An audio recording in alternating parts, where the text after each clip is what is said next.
Welcome to Pack Talk Podcast, episode 86. Today we're talking about the dog's mind and understanding your dog's behavior. So this is a book written by Dr. Bruce Fogle, and we reviewed his other book, which is called The Cat's Mind, in episode 55, which continues to be one of our heavily listened to podcasts. It's one of the most fan favorite podcasts out there. Yep.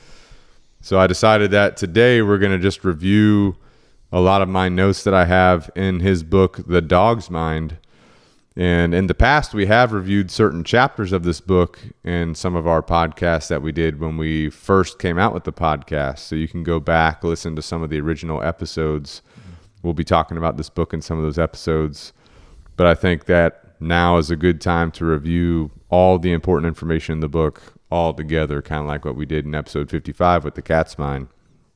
In this book, it'll benefit dog owners, right? It's especially going to benefit dog trainers and dog breeders because this book has such in-depth information and analysis that he provides. It's just invaluable information. And unfortunately, today we won't be able to cover a lot of the detailed information. We're just going to be covering important notes. But if you find it valuable and useful, I do recommend ordering the book off of Amazon if you want to read the whole thing. And by the way, if you're on Amazon ordering the book, you might as well go to the Canine Revolution Apparel, the new store, and get you a Good to Go shirt. Yep. Also, while you're on there, and you could support the podcast. Oh, yeah. One other note about the book is that it was written in 1990. And although the majority of the information is still pertinent today, there's some information that I don't really believe applies with the additional knowledge that we have today. So some of it's a little bit outdated, but overall, the information still pertains today. So if you do get the book, just keep that in mind if you get it and you read it, that, hey, it was written in 1990. There's a lot newer information, specifically when he gets into the details of dog training. There's a lot more newer information out there about the science and learning theory of dogs and how they learn things and how you can teach them that I think might be a little bit better than some of the details that he goes through in his dog training chapters. But anyway, without further ado, we're going to jump right in. So first off, we're starting in the introduction here. In the very first sentence, he says, "There are millions of species of life that exist on Earth today, but of all these, the dog is almost certainly the animal that is closest to our hearts." Think about it. Most people today have a dog. Yep. You know, you go to apartment complexes, they all have dog parks. They even have dog baths. Yeah. That's how many dogs there are. Yeah. You know, every city or town you go to, they have a dog park. They have a dog bath. There's dog stores on every corner. Mm-hmm. With dog food, dog grooming, dog training. You know, there's tons of breeders out there now. There's tons of veterinarians out there now. I mean, it's insane. A lot of money in the business, too. A lot of money in the business, you know. So I would say that the dog definitely is the animal that's closest to our hearts. His other book, The Cat's Mind. Yeah. I mean, cats are super important in today's world, too. But I think dogs probably the number one. Yeah. Yeah. We got dogs and cats. That's right. I would say probably 50% of at least the American population has dogs. Yeah. I would say. At least 50. Just off the top of my head. At least 50%. Yeah. 100%. All right. Next thing he says in here, "We have allowed them to share our dens, our food, our companionship. Surely the dog has become the one we should understand the best." So what that makes me think of is, obviously, the dogs are living with us. They're eating with us. We're giving them their food. We're also giving them some table scraps. Oh, yeah. We ain't going to lie. Everyone's doing it. Yeah. 99% of people are Definitely doing it. Definitely me. We enjoy their companionship. Yeah. Hanging out with them. So why don't we understand them the way we should? Why do we treat dogs like humans? Mm-hmm. You know what I'm saying? That's what he says in his next sentence here. "We have a problem, for there is something about dogs that makes us irrational. Creating little furry people out of our canine companions, we lose the ability to understand them as they really are. We think of their behavior in human terms." So, I mean, that I think is like the root problem with most of the dog behavior problems that we deal with today and dog training problems that we deal with today, which is we're treating dogs like people.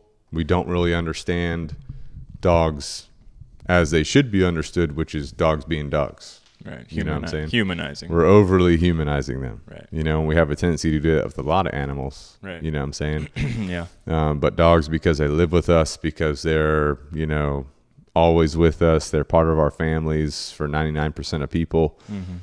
You know, we tend to treat them like they're little humans when they're not. Yeah. And that's going to create lots of problems. That's why there's a big need for dog trainers, you know, in dog training, because of all the problems being created. And these problems are because we don't really understand the dogs like dogs. Yeah. You see what I'm saying? Yeah. And he brought this up in 1990. Mm-hmm. And back in 1990, it was not like it was today. Yeah. You know, there wasn't a lot of dog trainers out there. And I don't think there was as many dogs back then as there was today. Or like awareness of the dog, right? Right. Absolutely. Behaviors and stuff like that. Right. Later on in the book, he says that he's talking about how dogs live. Pack dogs live in groups of mutually interrelated individuals who are each independent, but who work as a unit for a common good. They hunt in packs. They enjoy body contact and relish the companionship. So this part of the book, he's starting to set the scene of where dogs originally came from, so that we can understand them a little bit better. If we understand their history, we can understand their instinctual needs a little bit better, right? The way they operate. Yeah. And so he's basically saying that in the natural world, dogs live in packs, and they're independent individuals in the pack, but they all work together for a common good. Mm-hmm. Just like in your family, each human in the family is an individual, but overall that family is working together to achieve a common good that they believe in. Yeah. Right? Yeah, I like that. So dogs are the same way. Mm-hmm. He goes on to say, to understand the dog's mind, we must first briefly look at where the dog has come from, the wolf. So, I mean, again, that's the ancestor to the dog, the wolf. So, even the Chihuahua? Even the Chihuahua. So if we can look at the wolf and we can understand the wolf, it helps us to understand the dog. Yeah. You know what I'm saying? He says that the entire basis for its behavior is what it has inherited from the wolf. So in the book, he does detail a lot of things about, hey, the wolf did this. You can see it in dog behavior by looking at this, right? Different things that dogs are doing today. Yeah. But one of the most compelling reasons that we know dogs are from the wolf is because they have the same number of chromosomes, which he mentions in the book. Dogs have 78 chromosomes. Wolves have 78 chromosomes. So that right there is some pretty good evidence of, hey, that dogs actually did come from wolves, for people that want to dispute that. Yeah. You know what I'm saying? Scientific breakdown. Right. Yeah. And if you just look at the history, which he goes through in detail in the book, if you look at the history of humankind over time, you know, first they lived like way back in the day, they lived with wolves. Wolves lived close to them. Right. Probably because wolves liked the food that the humans were giving them. And they took some wolves into their little camps and all that, started to have a relationship with them where they could help each other out. And then it just went from there. Yeah. You know what I'm saying? Interesting. He goes on to say, we have improved some traits by sacrificing others, and in doing so have altered how the dog thinks. We have altered the dog's mind. In this section, he's talking about, hey, over time, man has bred the wolf down to the dog, to the current dogs, right? And doing that, we've improved some traits, we've sacrificed others, but overall, we've altered the dog's mind through this selective breeding process. So although the wolf is the ancestor to the dog, they're not 100% the same. Yeah. Right? Yeah. The domesticated dog, if you just let your dog out in your backyard and it went off into the woods, right, it wouldn't survive like a wolf would. Yeah. You know what I'm saying? Right. A little bit different. Yeah. All right. The last part of the introduction section that I wanted to mention was where he says, we can never get into their minds to truly understand how they think, but we can surmise in as scientific but also empathetic a way as possible. What that means is we have all this information about dogs, right? Scientific information, empathetic information, behavioral information, but we don't really know. what's going on in the dog's mind. Right. We're trying to understand as best as possible. We're making summaries and assumptions as best as possible, but you won't know 100% unless you're a dog. Right. You know? Yeah. Unless you're a dog that can, what do they call it whenever you come back into a different life? You know what I'm talking about? Reincarnation. Reincarnate. Yeah. You used to be a dog, you reincarnate into a human. Then you can explain it, you know? Something like that. All right, so in chapter 1, he's going to be talking about genetics, which genetics play a huge role in dog behavior. So I'm just going to go through some notes in this section. First off, he says, genetics left to nature selectively produces dogs that can find their own food, have the greatest potential to escape from danger, and that will breed with the largest number of females. In other words, a dingo-like dog.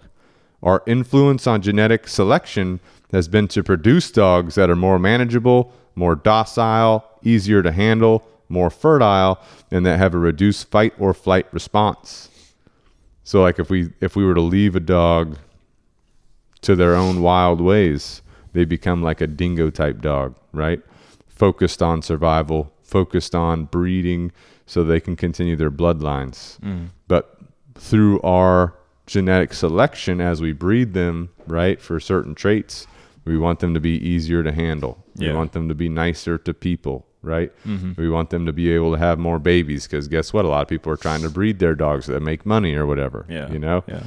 And we don't want the dog to like fight as much or run away as much, so we have reduced fight or flight response. Right. So again, just some of the examples that what we're doing as humankind, breeding the dogs, we're altering the genetics of the mind as time goes on, right? Yeah.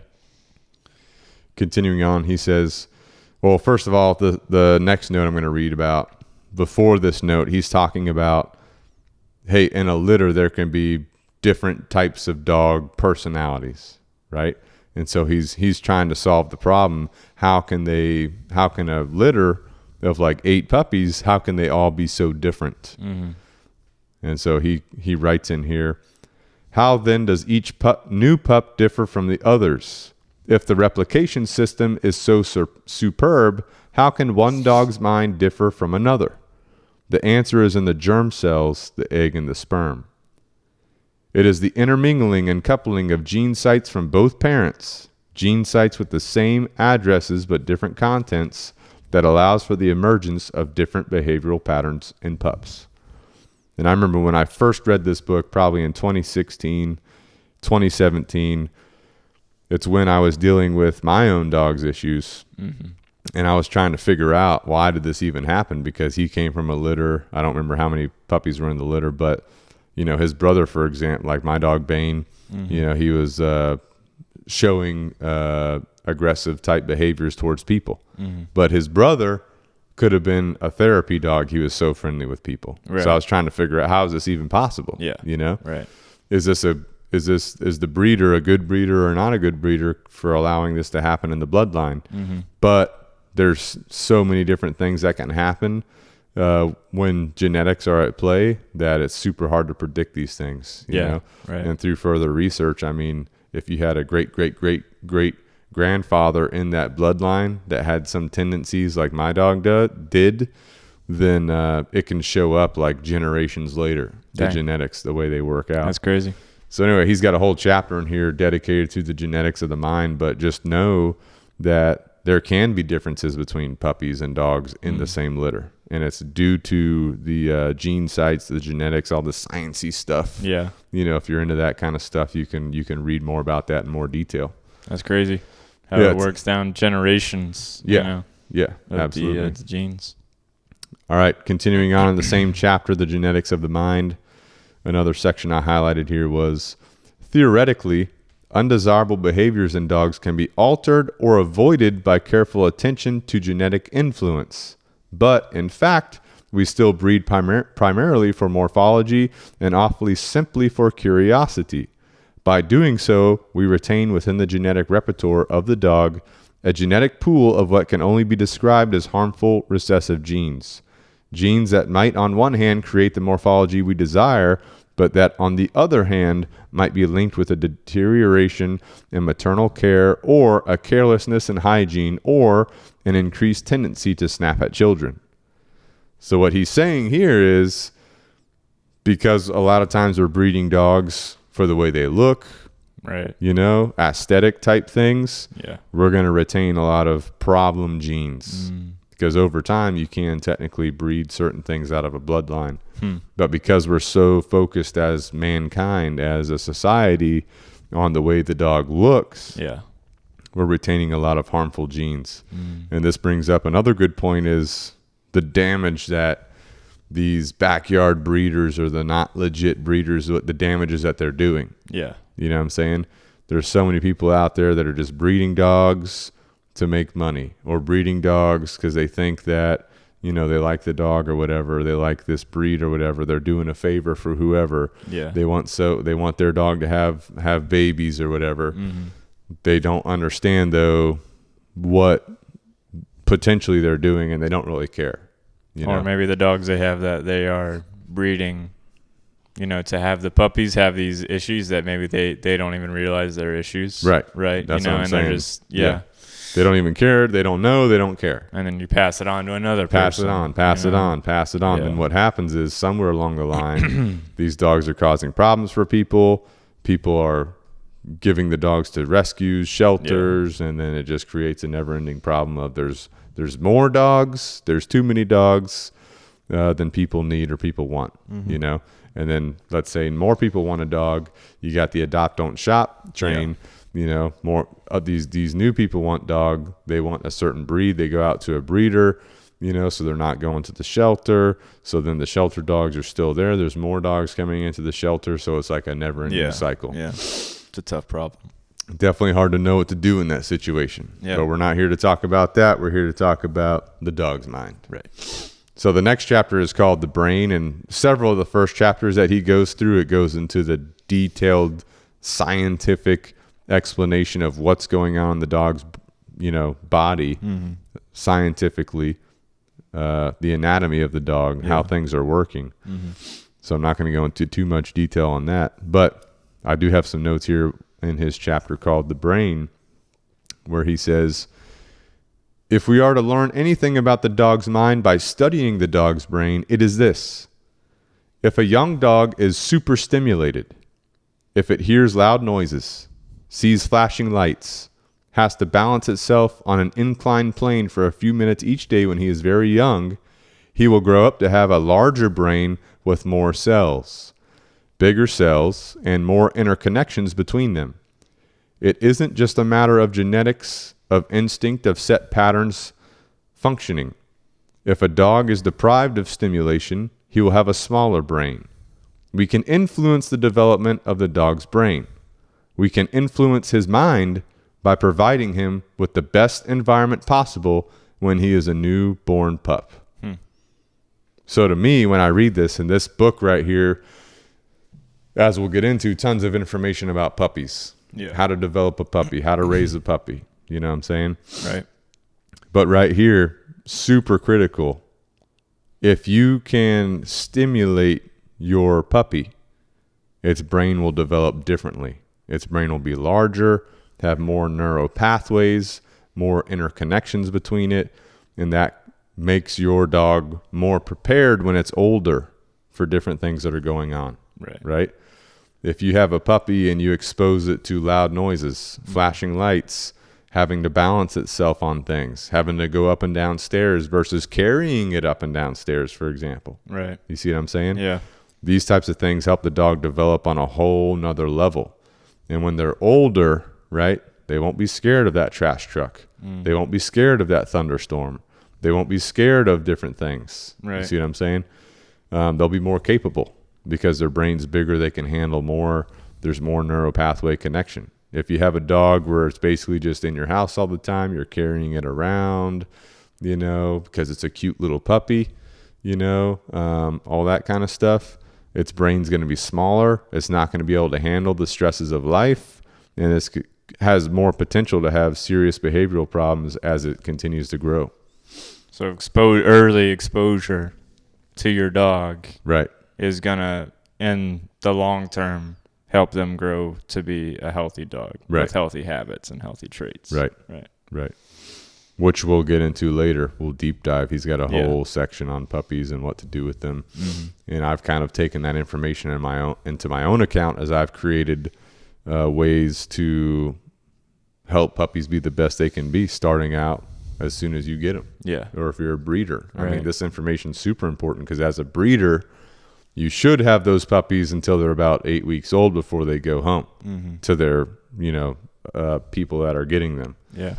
So from 0 to 8 weeks old is critical, as we'll learn here shortly.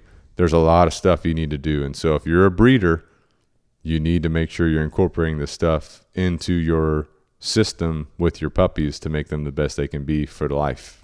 You see what I'm saying? The next chapter 3, he's talking about the senses, and he's given important information about how the senses feed the mind of the dog. So one thing that he brings up that we need to try and think about is imagining how the dog perceives and responds to life around him. Again, going back to the first sentence, understanding how our dog operates, trying to put ourselves in our dog's shoes, right? We can't think that they're sensing or receiving and perceiving information the way we are, because that's setting our dog up for failure. Right. You know what I'm saying? We have to think about things on our dog's terms. Yeah. So the first sense that he brings up is touch. And he says, touch is the primal sense in dogs as it is in us.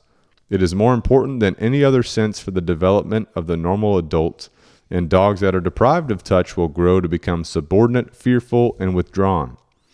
Stroking reduces the dog's state of arousal. The same thing happens to us too.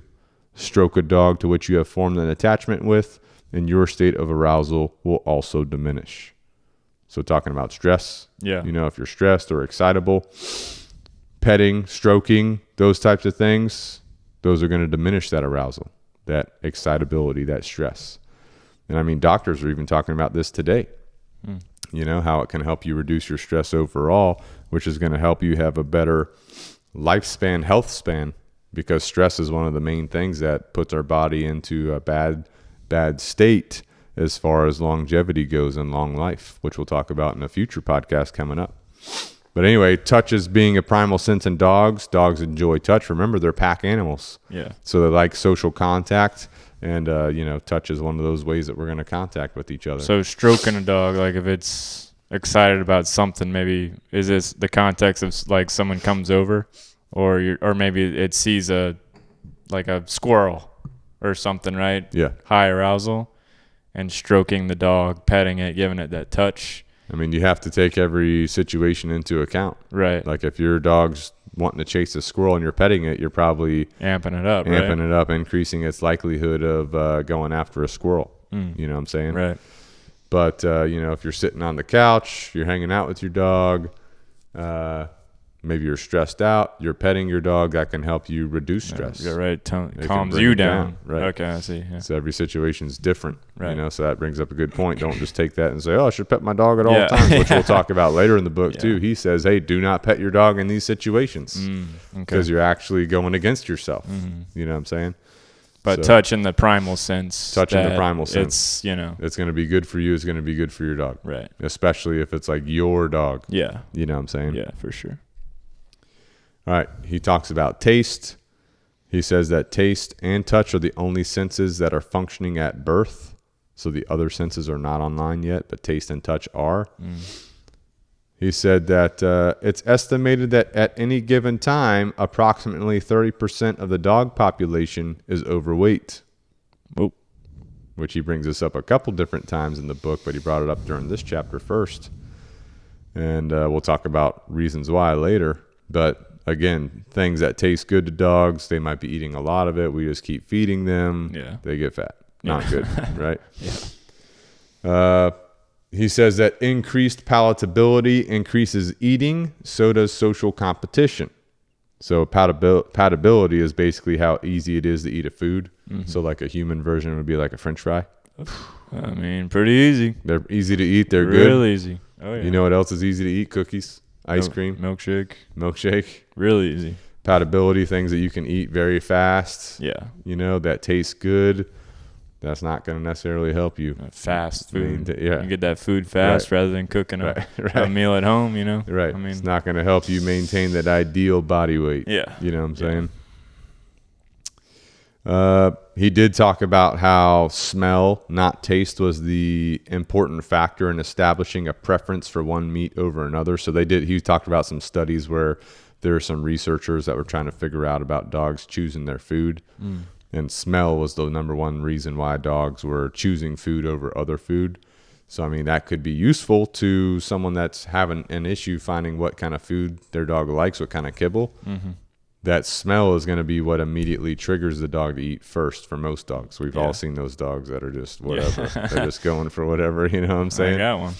I got one. Yeah. You got one. Yeah. All right, hearing.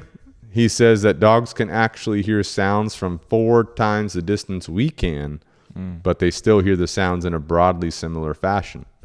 So 4 times from what we can hear, they're hearing the same sounds, but they hear it about the same as if it was right next to us. You know what I'm saying? I was going to say, if there was like a loud beeping noise, is that like amplified in their ears, but it sounds like they can hear it even if it was 4 times the way we can, but it sounds like what we can hear at our range. Interesting. Yeah. They are better at detecting higher notes than we can. So they can hear like obviously higher sounds than we can, but cats can hear higher than dogs. Yeah. Definitely. Yeah. And the way that dogs' ears are the mobility of their ears allows the dog to scan the environment for sound and collect the sound waves. Yeah. So that might be why a dog is turning you see how they turn their ear? They'll fluctuate. Yeah. Yep. They'll turn their ear to collect sounds from different situations. Yeah. Different things going on in the environment, which is pretty cool. Yeah, that's cool. So good to go with that. A lot of information I'm kind of just skipping over. I'm just going through my most important notes here. Yeah. Vision. We're talking about vision. He said the dog is perhaps 10 times more sensitive to peripheral movement, which is like on the side of you. So your peripheral vision is like not what you're looking directly at, it's to the side. So dogs are more sensitive to peripheral movement, things moving next to them or to their side of their head. They have poor vision up close, though reasonably good vision at a distance. So things that are up close to the dog, not very good at seeing. Things that are at a distance, they can see better. Obviously, if they're closer, they're going to default to smell. Yeah. You know what I'm saying? Yeah. But if you think about dogs and like wolves and all that, which we'll talk about right here, I'll go ahead and read it. The wolf has more lateral vision than many breeds of dogs. The eyes are placed further apart, but in many instances, we have emphasized breeds to have frontally placed eyes like humans. So if you think about like dogs, then like a wolf or a fox or a coyote or us, like our eyes are on the front of our head. Yeah. Right? Yeah. So we don't have like as much peripheral vision as like a dog would that has eyes that are more to the side of their head. Right. Now, a lot of breeds we've bred over time to have eyes on the front of their head too.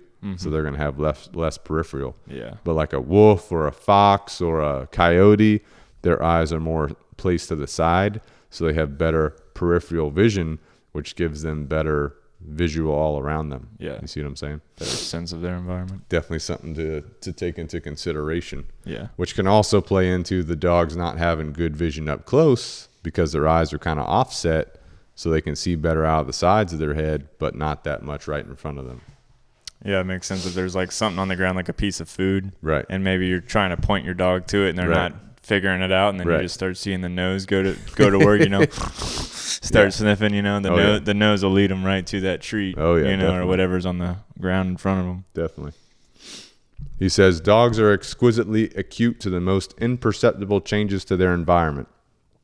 They are masters at visually reading a territory or even an emotional state. So we all know that dogs are nonverbal beings. Yeah. They're focused primarily on visual communication, right? Body language. So that's what he's talking about right here. But they can perceive and they read very slight changes, right? If you come home angry, your dog knows it. If you come home happy, your dog knows it just by the way you're walking in the door, just by the pheromones that your body's putting off. Yeah. Right? He says dogs are primarily diurnal rather than nocturnal.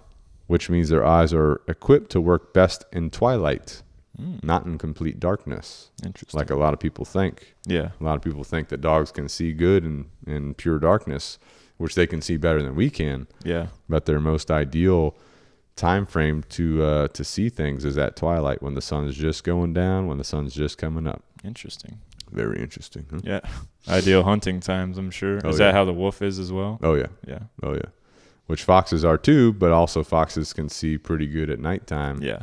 But with my experience with foxes, they can see pretty good at nighttime, but they can't see that good, because I've been able to sneak up real close to them because they can't really see that well, you know.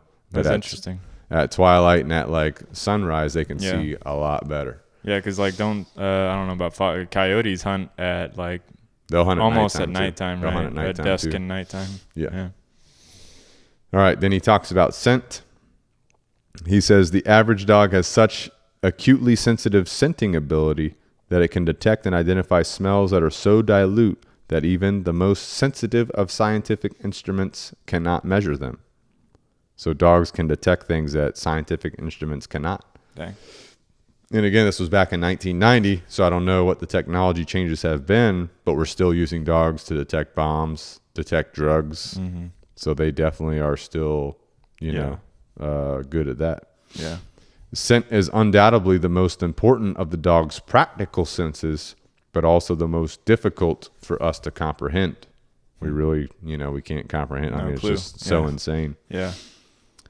All right. He talks about scent marking.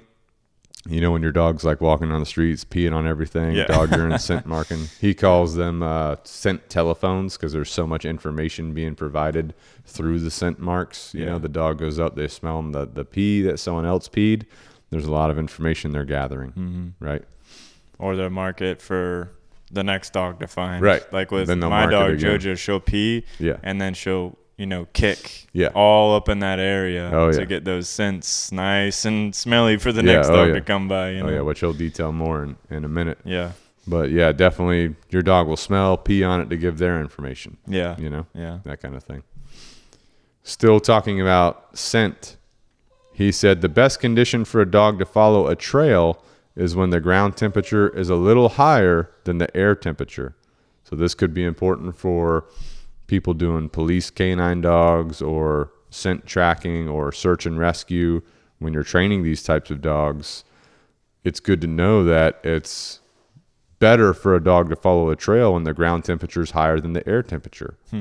So that could be in the evening, could be in the morning, right? Those types of things. Yeah. So if you're trying to set up a good training scenario for your dog, that might be a good time to start. Yeah. Right before you get into more difficult situations, because you do want to progress to like everything else. Yeah. That's crazy. He also said the dog's success at following a scent could be increased by training, obviously, or by giving the dog small amounts of caffeine. What? So if you give a dog caffeine, it can enhance its senses a little bit. Really? Interesting. Don't go out there giving your dogs, large amounts of coffee. Why do you take coffee, boys? You want your senses to be energy drinks, all those types of things. Yeah. Works the same for dogs. Dang. I think I would just be worried about the dog's heart if you gave him like a little bit of. You don't want to give him too much. Yeah. You'd want to look into like the better doses and all that. But then your dog might be jacked up Your too. dog will be jacked. So it's like be ready for that wave of energy. You're going to go out and train scent work. You know what I'm saying? Don't do it for anything else. Right. Yeah, if you need your dog to perform, you can do it. But also, you don't want your dog to overperform. That could injure it. So you got to be careful. Yeah. All right. He says that certain viruses, such as parainfluenza, can damage the nasal membranes. And although nasal receptor cells replace themselves every 2 weeks, it takes about 6 weeks for a dog that has suffered a nasal infection to fully recover his scenting abilities. And I highlighted this because it's important, especially for people with working dogs, police canines, military canines, search and rescue, sport dogs. If your dog is like underperforming, then it's baseline. There might be some type of virus or something going on. So important to note, you might want to check it out. If your dog's underperforming, it may be something to look into. And you know that it'll take about 6 weeks to fully recover scenting ability. So don't be hard on your dog. Oh, is there a way to pick up? Like, I guess you would have to take him to the vet or something? Oh, yeah, you definitely have to take him find to the that vet, out? figure That's it out great. for sure. Huh. He again says that dogs are sophisticated people watchers, which we know. But again, he's saying some of these things on repeat because of how important they are. Yeah. Right? You don't want to forget that. Yeah. All right, he says, the dog's mind is probably open to human social odors, and that smelling these odors enables the dog to decode and integrate human behaviors and perhaps emotional states and cognitive processes which underlie them, which means that the dog is detecting our odors, our pheromones, our sweat, all those types of things, and basically able to understand our behaviors, our emotional states, our cognitive processes through these scents. You know what I'm saying? So just like what we said earlier, your dog knows when you're coming home angry, knows when you're coming home happy. That could also be going on just from scent, right? I wonder if this would apply to like service dogs. Definitely. Well, I mean, you know how like dogs, they say dogs can detect like people with stroke, like that are about to have a stroke or a seizure or something. Yeah, definitely, because I your guess- body will put off certain pheromones and smells Yeah. before those types of events. Yeah. That's why when you're training those types of dogs, you have to collect that smell. The most common way to do that is to use like a dental, I forgot the actual terminology, but if you go to like a dentist office and they do surgery, they have this wad of like cotton stuff. They shove it, like if they pull your wisdom teeth, Yeah. you're bleeding all over the place. They take this cotton wad, they shove it into that hole until the bleeding stops. You basically take that thing whenever there's an episode, you put that in your mouth so that your body is putting the scent into it through your saliva. Then you have to take that out. You have to freeze it. You can train with it, but you only have 6 months to use it before you have to like get rid of it. That's crazy, man. So yeah, that's how you're going to train like service dogs to scent type things, Dang. right? But that does get kind of complicated. Yeah, that's so real complicated. You definitely want to know more about that. But that, yeah, basically that's what's going on there with the service dogs. All right, continuing on, he's talking about body rhythms next. He says that free-ranging dogs are most active in the morning, foraging and marking their territories. You know, they're going out, they're checking things Take out, their morning pee, getting things going for the morning. Yep, got to hit the favorite tree. Eating some grass. Yep. Pet dogs will show this behavior too, simply by standing more during the morning than at other times of the day. Pet dogs will sleep about half of the day, will stand for about a quarter of it, and spend the other quarter either sitting down or lying down. So, you know, basically, So it might be better to walk your dog in the morning. yeah. I mean, they're going to be naturally, if we're talking about circadian rhythm, Right. that's going to be natural. You're going to have more movement in the morning. And as the sun goes down, you're going to move less, you know, from a circadian rhythm standpoint. Yeah. As a pet dog. Right. Because as a free-ranging dog, like a wild dog, you're up in the morning, you're probably resting through the day, you're up again at twilight. Yeah. Remember? Because they're operating mainly when that diurnal, the sun is kind of like going up and coming down. Yeah. So, yeah. Interesting. You could operate either way. Yeah. But just important to note, you know, good things to be aware of. And then the last section of this chapter, the senses, he says, we're talking about, again, puppies that need stimulation. Puppies that need things going on during their day. So he says, pups that are purchased and then left at home all day with little sensory stimulation will try to stimulate their senses themselves, often by being what we consider destructive. A lot of people know this one. Right. So he brings it up. He's brought it up already multiple times. But your dogs need mental stimulation. Yeah. Your dogs need instinctual needs to be met, which is letting them use their senses. Yeah. Right? You want them to be able to smell things, touch things, feel things, see things, right? That's why your walks are important. It's why your mental exercises throughout the day are important.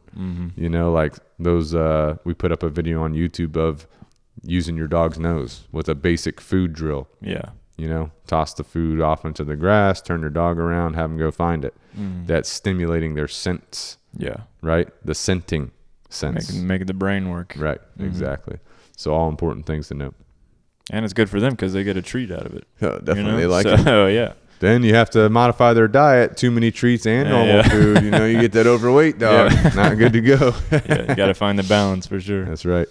All right, chapter 4, he talks about hormones in the mind. He says that hormones have a profound influence on behavior. Behavior has a profound influence on hormones.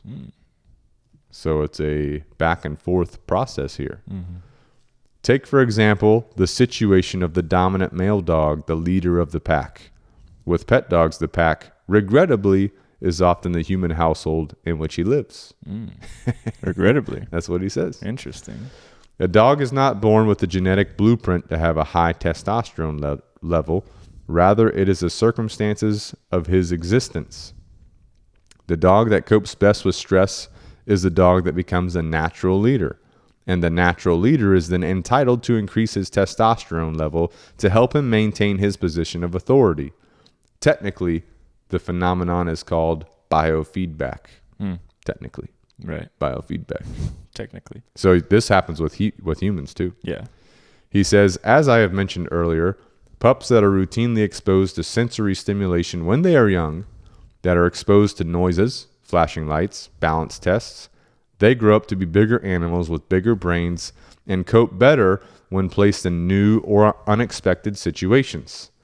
When confronted with a novel environment, these pups don't freeze or panic, but instead they investigate. They examine their surroundings. They behave this way because of the hormonal feedback that is influenced by early experience. So he continues to hammer this point home. Yeah, he's going hard on it. Yeah, which Dr. Fogle is a veterinarian, right? So he continues to hammer this home that early exposure to stimuli is super important. Yeah. But going back to what he said about biofeedback, the phenomenon of biofeedback, he talked about the dog that becomes a natural leader, right? His testosterone is going to increase as time goes on. So winning, your body will naturally start rewarding you by increasing your hormones, right? Losing, your body's going to start cutting your hormones, right? So that you don't challenge the leader, that your biology doesn't want conflict like that. You know what I'm saying? So that's what he's talking about with biofeedback. Yeah. Anyway, so what that means is, like, if you have a dog, which we'll talk about, if you have a dog that keeps getting wins, their body is rewarding them. Yeah. You know what I'm saying? With more hormones. So training, management, those types of things become important when you're trying to modify behavior. Yeah. Definitely. It's crazy. Yeah. All right, continuing on. He says, a curious aspect of adrenal hormone production is its effect on sex hormone production in males.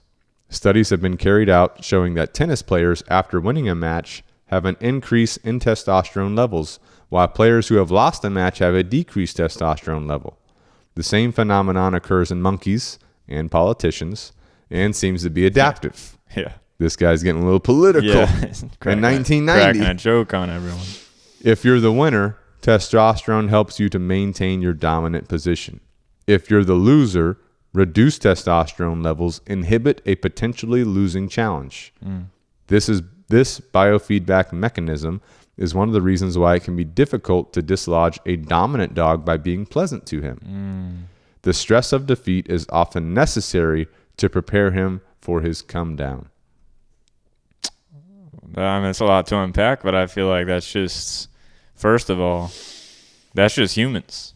You know, Humans win and dogs. You win. Yeah, I mean, yeah, just applying it to the human world first. Right. Like he was saying, politicians, maybe you win the election or something. You're like, oh yeah, you know, or you win a football game, or you score a touchdown, or you know, you win a race or something like that. You're like, I'm on top of the world, baby. Right, you know, nothing can bring me down. Yeah, your hormones. But if you lose, you're like, you know, what the hell? Right, your hormones are coming down. You're definitely in a downward slump. You know, I got to train harder to win maybe again, and maybe you got that thought in the back of your head, maybe I won't win next time. That's when your mind has to overpower what your body's trying to do to your biofeedback. In the dog world, so he's saying, like, is this apply it directly to dominant dogs? Because he brings up dominant dogs, but how would a dog, would this apply to a dog that's not dominant? Getting a win? It would apply to any dog, but the dominant dog is the most dangerous dog. Yeah. You know what I'm saying? Yeah. And often the hardest to train. Yeah. And so that's why he brings up the dominant dog, which he talks more in detail in a little bit, which we'll talk about. But a dominant dog, you know, people are like, positive only training. Yeah. Let's give the dog what he wants. Dominant dog, you cannot do that with. Yeah. Because what's that dog want? That dog wants to dominate you. Yeah. It wants to do what it wants. What if that dog needs to be in a kennel for its own safety and for management, but it's refusing to go in there because it's dominant? Yeah. And you're trying to put it in there, and it keeps fighting you, and it wins, and it gets to stay outside the kennel. Yeah. You know what I'm He's saying? feeling good. He's feeling good. Oh, and his fights are going to get more and more powerful, more and more stronger to resist what you're trying to get him to do. You know? But if you can get the stress of defeat, what he calls the stress of defeat, which I don't want anyone to think that that's a crazy thing. There's different ways to achieve that. Yeah. But basically you're getting his body to prepare him mentally for coming off of his high horse, to say. So another thing to take away from this in dog training world is don't expect things to happen super fast, because these hormones, these processes, they take time. Yeah. So just because you got a dog in the kennel that's fighting the kennel one day doesn't mean they'll do it the next day. Yeah. You know, because they're going to be trying to maintain that high horse. So you have to understand what's going on scientifically in the dog's body and brain, so that you can take that into account during your daily training with the dog. And that's one of the reasons why this book, The Dog's Mind, is a required reading for any of our apprentices and dog trainers. Oh, yeah. You know what I'm saying? Required reading. Should be required for anybody. It is everybody. A good book. It is a really good book. All right. So moving on. He says, needless to say, this developmental pattern comes on stream at puberty, which is why this time in the dog's life is one in which there can be dramatic behavioral changes. This is the time when, in his mind, he might choose to challenge his human pack members for leadership of the group. So biofeedback, you know, increasing hormones in the body, that's going to come on stream around the dog's puberty, which is what happened with me and my dog. When I hit between 1 and 2 years old with him, that's when the party started. And he started doing this right here, challenging human pack members for leadership of the group. That's exactly what was going on. Continuing on, he says the effect of male hormone on behavior probably begins before birth. Just before or around the time of birth, the male pup is masculized by a surge of testosterone through his body. So before the dog is even born, they get a surge of testosterone that starts these processes, right? So important to note, important to know. Is this mainly, this might be a dumb question, is this mainly in male dogs? Well, both male and female have biofeedback, right? But when we're talking about these types of behavioral problems, it's mainly going to be a male thing. Yeah. Females can do it. Yeah. It's more rare, but it can happen. Right. But it's mainly going to be a male thing. Interesting. Yeah, definitely interesting. All right. Continuing on, he says, mounting is a dog's technique for showing dominance and can occur independent of sex. Dominant male or female dogs might mount others of their same sex, not because they are homosexual, but simply as a sign of pack seniority. So a lot of people have questions about that. You know, people have asked me about that. Why does my dog mount the other dog? It's because they're showing dominance, right? And that's going to trigger biofeedback. So you got to be careful. I don't allow dogs to do that if I see it happening. Yeah. You know? So just be aware of that and understand what it is. And I would say if you have a female dog that's doing this, they're going to have a higher increase of being that female dog that has high biofeedback and could do some of the things that we're talking about as far as a dominant sense goes. Yeah. Of responding to the human pack members like that. Yeah. He says, there are several false myths concerning sexual activity and emotional behavior. Male dogs will not become emotionally more stable if they have sexual experience. That's in the mind of the owner, not the dog. Similarly, it's a fallacy that dogs should be castrated so they will be less frustrated. That's also in the human mind, not the canine one. And he said, puberty does not signify emotional maturity. So these are some myths that people think about when it comes to dogs. He says, my dog needs to have sex, you know? to experience it, right? That's all in the owner's mind. The dog doesn't need that to become more stable. What about neutering? Did he talk about neutering? Yeah, we're about to talk about it. Castrating, he said it's a fallacy that they should be castrated to be less frustrated, which we'll talk about that in detail here in a second. And some people think that when they hit puberty, they're emotionally mature. They're not. You know what I'm saying? Yeah. So just some things to keep in mind. And puberty is normally 1 to 2 years, between 1 to 2? Around 1 to 2 years, yeah, for most dogs. And it lasts for? A couple months. Yeah, I'd say about 6 months. All right. Same chapter, he says, Ben Hart at the University of California carried out the most extensive survey on the effect of castration on dogs and came up with these statistics. There we go. So these are the statistics about castrating, cutting your dog's balls off, right? And he rates it by behavior. So the first behavior is roaming. If your dog roams off and all that, if you castrate your dog, it has the possibility to reduce it in about 90% of cases. So overall, pretty effective. Yeah. Possibility of getting 90% reduction in roaming. Is roaming just going as far as they can go? You know, the dogs that get out and they just take off. Yeah. But here's the thing. If your dog has been practicing that, then you cut their balls, they're still going to practice it because it's a behavioral habit at that point. Right. You know, intermale aggression reduced in 60% of cases. So if you have a dog that tends to want to dominate and fight with other males, you have the potential to reduce that in 60% of cases, which is not that. It's not that much. It's almost 50-50. Right. Yeah. Mounting people. Here we go. Reduced in 60% of cases, you know. A little humping action. Yeah. Urine marking in the house. Oh, here we go. Reduced in 50% of cases. So that's not that much. Not that much difference. He says castration does not change a dog's personality, nor does it interfere with the abilities of working dogs, whether they are service, hunting, or guard dogs. Castration doesn't influence the dog's relationship with people either, except that it will ultimately be more likely that the castrated dog will accept authority more readily from his human pack members than he would have before castration. So here's my 2 cents on this, right? Your dog's going to do whatever you allow it to do. So if you decide to castrate your dog or not, it's going to do what you allow it to do. So let's say your dog turns a year old, you decide to fix it. It's still going to be doing the same behaviors it was before because it's been practicing those for so long.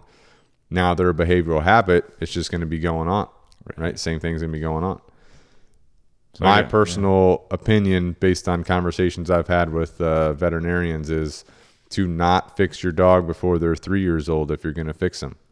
Because at 3 is when the growth plates close, when their body has reached that point to where it's fully developed after needing all those hormones. You know what I'm saying? If you fix it too early, you run the risk of developmental problems because it doesn't have all hormones available. You see what I'm saying? Yeah. So that's my 2 cents. I don't recommend it until they're at least 3 years old. I do recommend training from day 1. Yeah. I recommend training from day 0. Yeah. I recommend training from before they're born, which we'll talk about. The prenatal period, super important, right? If you're a breeder. So training is going to be your go-to, not castration. So there's your answer to everyone. Oh, I got him neutered. He's still doing the same thing. Right. You know, or, you know, I didn't see it help a lot. Dude, people will call me. They'll tell me that they fixed their dog and that they're better at this, better at that. I'm like, no, they're not. It's in your head. Right. It's in your head. You think they're better. Right. You think they're better. Yeah. It's just that you did this and you think that it's fixing it. Yeah. You know? Now that's for males. Does he talk about female? Does the same thing apply for spaying for females? Like, yeah, he does talk in detail about spaying, but it's like, do you have to wait the 3 years, or? I would still wait 3 years, you know, Okay. but because females don't have the same problems that males do overall, it really just boils down to growth. It would just come down to your personal preference, you know. He says that spaying doesn't change the personality of a female. If anything, it preserves a natural personality. So I think, you know, as time goes on, that the female could change with hormones, especially if they're having puppies and all that kind of stuff. So yeah, interesting. The other problem with spaying and neutering is that there's a lot of irresponsible people. They let their dogs go out. They start banging. They're starting to have puppies. Now we have more dogs. That's a problem. Yeah. You know, because we already have shelters that are full. We already have animal sanctuaries that are full. Yeah. You know what I'm saying? So that is another problem. So if you're going to be irresponsible with your dog, you might want to do that so that you can help dogs overall. Yeah. But if you're a responsible dog owner, like a lot of the people I work with, wait till they're 3 at least, and you can keep them longer than that. So anyway, getting off that, moving into chapter 5, which is communication. All right. He starts out by saying, dogs communicate with each other by using all of the building blocks of their behavior in an integrated fashion. They utilize a number of their senses simultaneously: sound, visible marks in their environment, facial expression, body position, and scent. Nonverbal communication through scent is mediated by chemicals that dogs produce called pheromones. So again, dogs are nonverbal beings. They're not going to communicate like we do. Yeah. They're going to use all their senses, right? He says, pheromones are present in their saliva, feces, urine, vaginal, and pretupital secretions, and in their anal, perineal, and dorsal tail glands. Dogs' feces act as calling cards for other dogs. They provide information of the name, rank, and serial number variety to the sniffer in several ways. First of all, feces get coated with the mucus secreted by gland cells in the large intestine. Then anal sac secretions and products from the perineal glands are added. These pheromones give sex and social information. Sniffing the anal region is simply the canine equivalent of shaking hands. Just as we note whether a hand is sweaty or a grip is firm, whether there is a wedding ring, whether a hand is soft or chafed, dogs derive similar information and distinguish individuals by their anal region smells. Dang. So they got it all figured out just by one butt sniff. So if your dog's sniffing butts, it's normal behavior. Yeah. Don't freak out. Checking the Facebook, like we said. That's right. He says, once the anal smells of the new dog or person. What? Dog smelling people. Yeah. You know how they come dog up. nose ever goes up on your butt. Hey, they're just checking. They come up in checking your crotch to see what's and all up. that. He says, once the anal smells of the new dog are recognized, the sniffer goes on to sniff the other pheromones from other parts of the dog's body. The lips, for example. So you know how dogs like sniff all over each other? They sniff all over people too. Yeah. There's like so much information that they're absorbing. He says, anal sac secretion mirrors the dog's status and self-confidence as well as his sexual status. Small dogs that drag their bottoms on the grass or the carpet, or larger dogs that obsessively lick their anal regions, are really trying to empty their anal glands. You know? Yeah. Anal glands. Yeah. Had to get theirs expressed a couple times. How many people out there have a dog that's dragging their butt on the ground or licking their butt all the time? Yeah. They're getting those anal glands empty, you know? Yeah. Moving on. He said, urine is the other major source of pheromones in dogs. Urine contains sex hormones and leaves information on the reproductive condition of the female and the power and authority of the male. Now, if you're a dog and you want to leave packets of information concerning yourself for others to find, it's best you leave them at nose level, and this is why dogs cock their legs. To get the urine up so that when other dogs are walking by, they're, oh, what's that? Hey, they smell it. Packet of information, right? Yep. The frequency of urine marking is not constant, however, and is directly related to the early experience the dog has had in his life. So again, if a dog has practiced it, it's going to keep doing it. Yeah. If a dog has not practiced it, it's not going to keep doing it. Right. It's very possible that almost all types of urine marking, whether the cause might outwardly appear to be related to aggression or to sex, are simply stress reducing in the dog by surrounding himself with a familiar scent. So some dogs might be marking to get a familiar scent around them. If you have a dog come into your house, they start peeing on everything. I can't imagine that. Yeah. But let's just say it happens. That dog could be having some stress or anxiety about being in a new place. Yeah. So they start marking things to be surrounded with a familiar scent. Or same thing in your yard. Your dog goes out in the yard, peeing on everything. Maybe it does it every morning. Yeah. Because at nighttime, the possums, the raccoons, and everything are coming into your yard, whatever. And so it's trying to, again, surround itself with familiar smells. Yeah. Or if you're walking, same thing. So it can have a couple of different meanings. But they're giving information, right? They're putting their scent out there. They're also getting information from smelling this stuff. I mean, it's much more complicated than the average person even thinks about. Yeah, hard to comprehend. Right. Males and females will sometimes mark their urine or feces by scratching at the earth around them, like you were talking about earlier. Mm-hmm. These marks act like arrows pointing at the marker as well as spreading the scent around. It's also possible that another scent is left at the site from the glands between their toes. The damage that scratching does to the nearby vegetation will also be evident to the sensitive noses of other passing canines. So why does your dog scratch the ground? It's because it's trying to signal to other dogs, hey, I've left information here. Yeah. I've left right scent here, buddy, right here. Right, exactly. Yeah. All right, I learned something new today already. So very complex method of communication. Yeah. And again, like we talked about earlier, we literally don't understand the level of scent that the dogs have. Information passing around. Right. What they're able to actually detect and all that. All right, moving on. Page 61. Good number. Voice, on the other hand, is probably the weakest form of canine communication, but is still, nevertheless, much more intriguing than it might outwardly appear to be.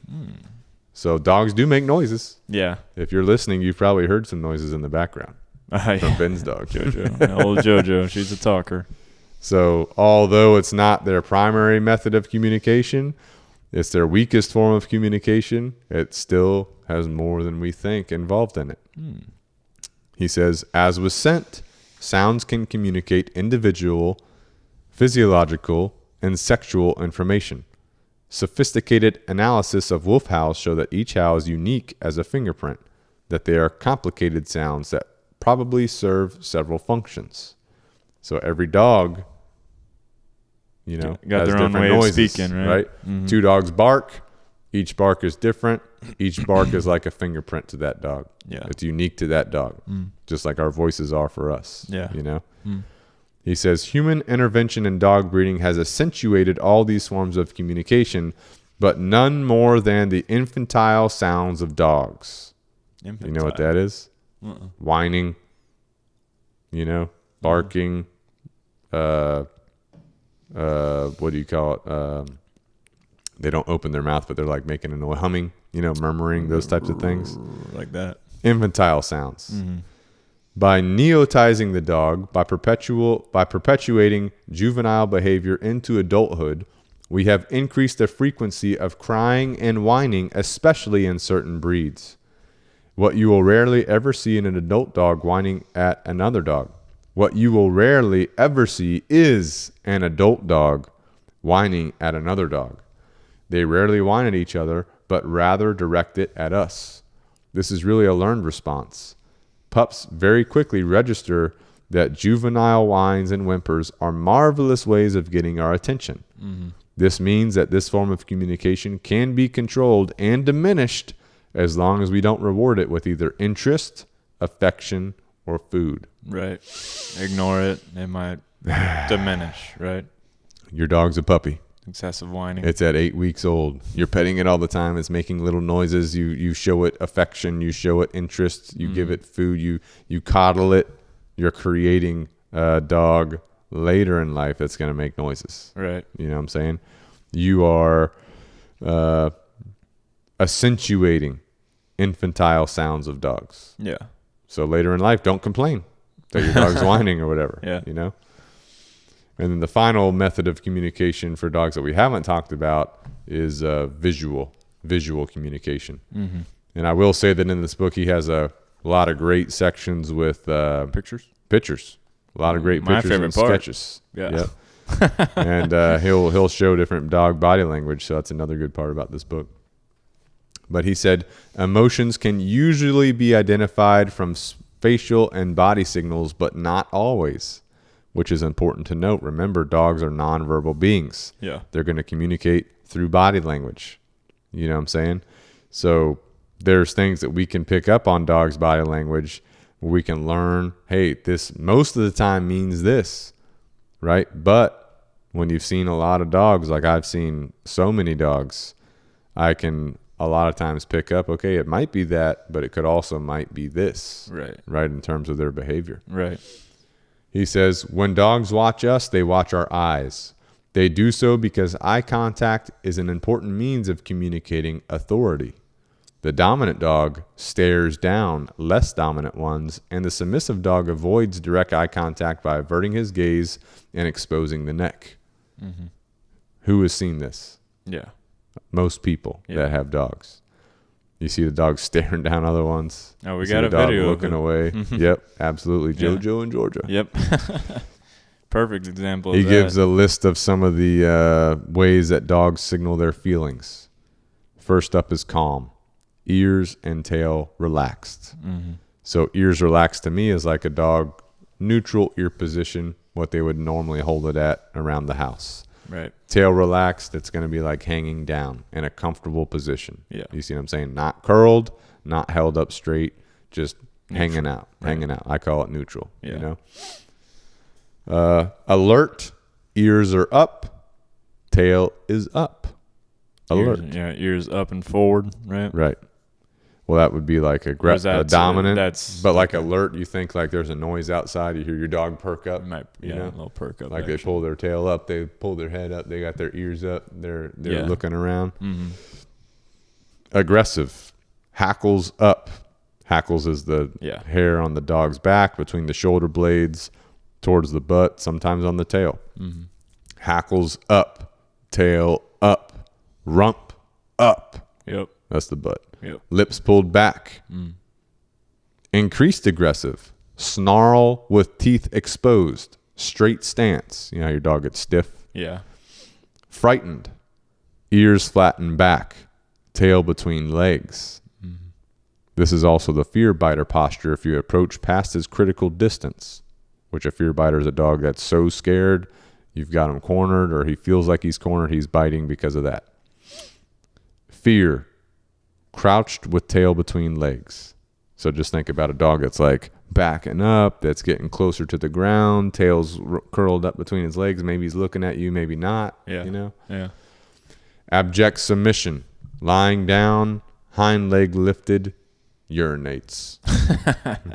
You seen that dog? Yeah. Maybe you walk into somebody's house. Yeah, I was going to say, you know. You're greeting their dog, and their dog just flops over, lifts a leg up. You're petting them. That dog is like submitting to you like crazy. And you're like, oh, they want some belly rubs, you know? Yeah. And then start peeing all over you. Yeah. And then if they pee, it's like, okay, that's extreme. Yeah. Greeting, licking the face, begging for regurgitation of food or play bow. Mm-hmm. So he does talk about this. When puppies are developing, I don't remember if I'm going to cover it here in this podcast or not, but when puppies are developing, you know, in the wild, their mother comes back to their den, the father comes back to the den, the puppies are licking, jumping on that father and mother's face. They're begging for food regurgitation, right? Because they know that adult came to the den to bring them food. Yeah. So this type of behavior is still present today in a lot of dogs, and this is why dogs will jump and lick your face and all that when you first come home. Mm-hmm. That's one of the underlying behavioral instincts there. Right. You know what I'm saying? So anyway, those are some of the ways that dogs can signal their feelings. We also did a podcast on the tail of the tail where we kind of went into this in more detail. That was a good episode, yeah. So just something to note. But again, it's not always going to be what you think it is, right? So knowing this stuff is important, but also knowing, hey, this is probably what it is, but not 100%. Yeah. And dogs can change like that. Right. You know, so understanding that things can be very fluid at times. Yeah. So anyway. All right. So that's part 1 of the book. It's super sciencey. We covered some wave tops there. There's a lot of information I didn't cover, you know, but now part 2 is where we get into the psychology of the dog's mind starting with early learning, maternal and peer imprinting. All right, so starting off in chapter 6 about early learning, he says, the ability to learn to live compatibly with dogs and with us ends at 12 weeks of age, and that the most critical period was 6 to 8 weeks of age.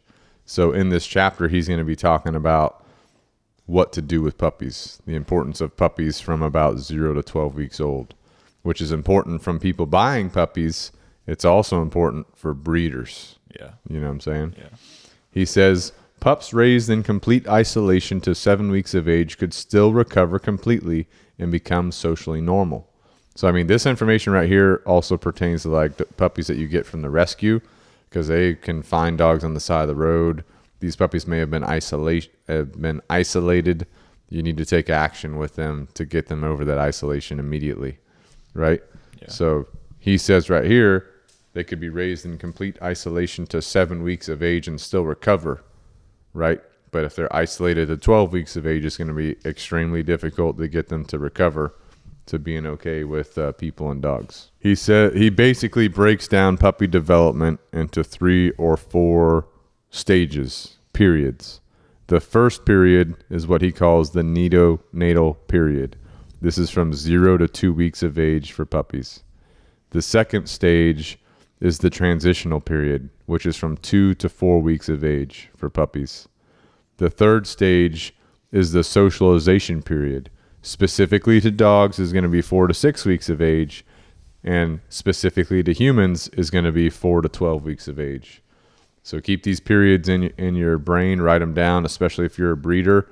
We're going to deep dive into each one of these here in a minute. He said, each pup is already under the influence of his own genes as well as his mother's hormones. Some have a considerable head start before they even emerge into the world. This is why we should first look at the prenatal influence on the dog's mind. So we just mentioned the main periods of the dog and their development: neonatal, transitional, socialization. But now he's adding another one, a fourth one. Yeah. The prenatal period, which applies to dogs, applies to humans. Yeah. All right, so the prenatal period, he says, if the mother is stressed during pregnancy, her pups grow as more fearful animals. Probably because when she's stressed, her body's pumping hormones throughout the body. It's moving different hormones around. Right. He also says, if the mother is stressed during the third term of her pregnancy, her pups will show reduced learning ability, extremes of behavior, and increased emotional states. So just some things that could happen. Yeah. So ideally, keep the mother not stressed. Keep her calm. Keep her calm. He goes on, it's only logical to assume that environmental factors that affect the pregnant female can also affect the subsequent development of her pups' minds. This is why proper nutrition, good exercise, and warmth are so important during pregnancy.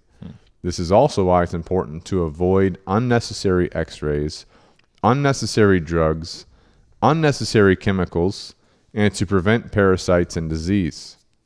I feel like this just applies to, I don't know anything about women, pregnant women, but it sounds like it applies to anything pregnant.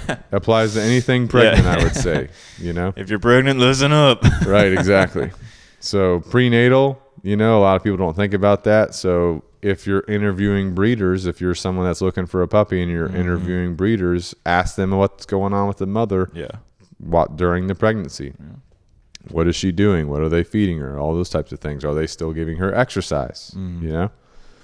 Moving on, the next period is the neonatal period, which remember is from 0, so birth, to 2 weeks of age. He says the pup is almost wholly under the care of the mother, and the way she behaves with her pups will influence their behavior later in life. So he's already saying the way the mother behaves with her pups and treats her pups is going to influence them later in life. Yeah. So if you're interviewing breeders, you want to know about the mothers that they're using. Yeah. He says the maternal influence on the subsequent development of the pup's mind was far greater than had ever been expected. So you're going to underestimate how much influence that mother has on the puppies. The first weeks of the puppy's life are its most important. That the earliest experiences it has will have a tremendous impact on the mind of the pup. Normal maternal behavior involves nest building 24 to 48 hours before birth, a restlessness for about 24 hours, and then final parturition. The mother licks the pups dry, but otherwise ignores them until all have been born. This licking is important for the mother as it imprints the pups into her mind. This is why there are more rejection problems for pups born by C-section, where the mother can't carry out this imprinting procedure. The mother cleans up her nest by eating the afterbirths, which is good housekeeping. So everything that came out, eat everything. I'm gonna puke. Sometimes mothers become excessively tidy, eating the afterbirths, chewing up the umbilical cords, but then eating the pups. Yeah, I'm gonna puke. This form of cannibalism occurs most frequently, he says, bull terriers, and it's probably a genetic default, a genetic fault. Other forms of cannibalism, horrible as they may seem, are normal. Cannibalism as a standard method of litter size control. Reducing the number of mouths to feed and feeding herself at the same time seems to be a rather good survival tactic. Females certainly rid the nest of the sickliest by moving them away from the others and leaving them to die. This is normal, sensible canine behavior for the experienced mother, but can also occur erroneously with immature or emotional females that isolate healthy pups this way. So pausing right there That's real a quick. lot. Hey, that's a lot to take in right there. A lot of information. But it's normal, right? Starting off at the beginning of that section, the mother's going to get restless. She's going to make a nest, right? Then she's going to have the babies. Once she has them, she's going to lick them dry. This is important because it imprints the puppies to her mind. Also, important to note, a mother that has a C-section can't do that, right? So it has a possibility of having a rejection from the mother. Then the mother's going to clean up the nest, eating the afterbirths, the umbilical cords, all that kind of stuff. Sometimes they eat puppies. So it could be to control the size of the litter. Maybe, hey, there's too many things to feed. We have to reduce the size. I think that's not likely in like a domesticated litter than it is in the wild, right? But it does happen. And it happens across a lot of different animals, right? Not just dogs. Or like getting the weakling out. Getting the weak out, because the weak is going to be hard to survive, right? Yeah. Then he says that sometimes mothers will take the sickest ones and move them away and just leave them on their own. You know, and I've seen this with my mini hatchings of chickens and guineas, guinea fowl. You know, you might have one hatchling that's super not normal. You know what I'm saying? And being a human, we try to help that hatchling be the best it can be, but sometimes they don't make it. Right. So as a mother doing that, like a wild mother, is not going to be taking on that extra effect. They're trying to keep everyone as strong as possible. They can identify, hey, this one's not going to make it, and they'll just do what they need to do. Definitely instinctual. Yeah. Once the litter is born, the mother licks and grooms the pups, stimulating them to urinate and defecate, but also imprinting on their developing minds their first outside message: I am your mother. This is what my saliva smells like. Yeah. Because remember, going back to what we talked about, we got taste and we got touch. Those are the first scents, right? He goes on, this chemical clue is vital for the pup's survival. Mothers lay a saliva trail by licking the pups and licking her nipples. If her nipples are clean with soap and water, the pups can't find them. So if you're a breeder, or if you're with a rescue and you find a mother and puppies, don't wash her nipples. Yeah. Because the puppies have to find them and she's licked them. Yeah. You know? This is why it can be so frustratingly unsuccessful to try and get a pup to suckle by simply sticking its mouth on a teat. It doesn't have the smell stimulation. Right. Right? So just let them be natural. Right? I guess that, it makes sense. He does bring up about dominant puppies. You can kind of detect it at a young age, because dominant pups might express their superiority by denying a certain teat to others in the litter. So if you're a breeder, you can kind of pick up on these things already. Yeah. And I've worked with some breeders in the past where they've allowed me to bring a couple trainers over and observe a litter of puppies, and we're trying to pick out all behaviors that could signal future behaviors, which I think is a good exercise. Yeah. All right. So that's kind of what's going on, right, during the birth, right, and why certain things are important. Yeah. Some of this stuff, when I first read this, I was like, holy cow, it makes so much sense. Right. You know? Yeah. But this is super important information for a breeder. Mm-hmm. I mean, do not wash those nipples because those pups got to find them to get their food. Yeah. And if you're like working with a rescue too, you know how they'll try to like get the puppy to start taking the milk and all that, but the puppy's not able to do it or whatever. It's because they don't have the scent smell. Yeah. You know? I mean, makes sense for sure. Yeah, he goes on here saying, the first 12 weeks of age are such a critical period in the pup's life. By controlling his environment, we can actually influence the final form and structure of his mind. As I've previously mentioned, early handling, stressing at this age is actually good for the emotional development of the dog and probably makes him better to cope with stresses later in life. Dogs mature faster if they undergo mild stresses in early life. The question remains as to exactly what is the optimum amount of stress that a young pup should receive, because it is also known that too much stress at an early age leads to subsequent retarded development. So this is one of those things you got to balance out. You want to apply stress, but not too much stress. You don't want to go overboard with it, right? So during the neonatal period, you're going to want to make sure that you're picking up the puppies, you know, handling them, blowing on their faces, talking to them, getting them away from the warmth of the mother for a couple seconds, putting them back. You know what I'm saying? Just slowly stressing them, not too much, right? But slowly introducing some stress so their brains can fully develop. So they can develop only a couple seconds at a time, or very, because he said it's like a question, right? Right. It's a question about what is the exact optimal amount of time. But you take the puppy out, like if the puppies are with the mother, you pick one out, you hold it up, you know, you turn it around or whatever, you blow on its face, you talk to it, it's going to be crying or whatever because it's away from the warmth. But you're inducing little bits of stress, and you put that puppy back, you get the next one. Right. This type of handling, super important for the development of the puppy. Interesting. During this stage, the neonatal stage, which is 0 to 2 weeks old. So, I mean, they're tiny. Yeah, they're little things. They're just flopping around. Yeah. The evidence is firm that mild stresses, even in the neonatal period, are good for the development of the pup's mind. That constant temperature, comfort, and freedom from adverse conditions does not make better pups. Mild stresses will accelerate body growth, reduce emotionability, and possibly increase resistance to certain diseases. So again, he's just stressing the importance of these. Yeah. What is most important to understand about the neonatal period of canine development is that a hands-off policy, a policy of leaving it to nature, of allowing the dog mother to behave naturally, is definitely not in the interest of the pup. The pup's mind will develop faster and further through sensitive early handling.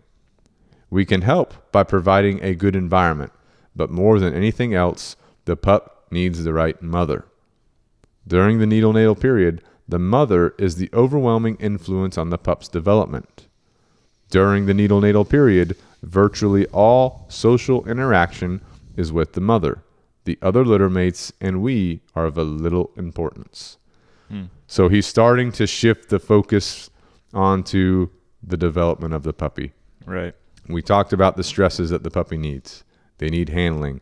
They need to not be kept in comfort and constant temperature, not too much, not too little. It's one of those balancing things. Right. So my recommendation to breeders, if you've got a litter of puppies, once a day, go handle each one, blow on their faces, get them away from the warmth for a couple seconds, you know, turn them around in your hand, those types of things, hold them, and then put them back with the mother. Right.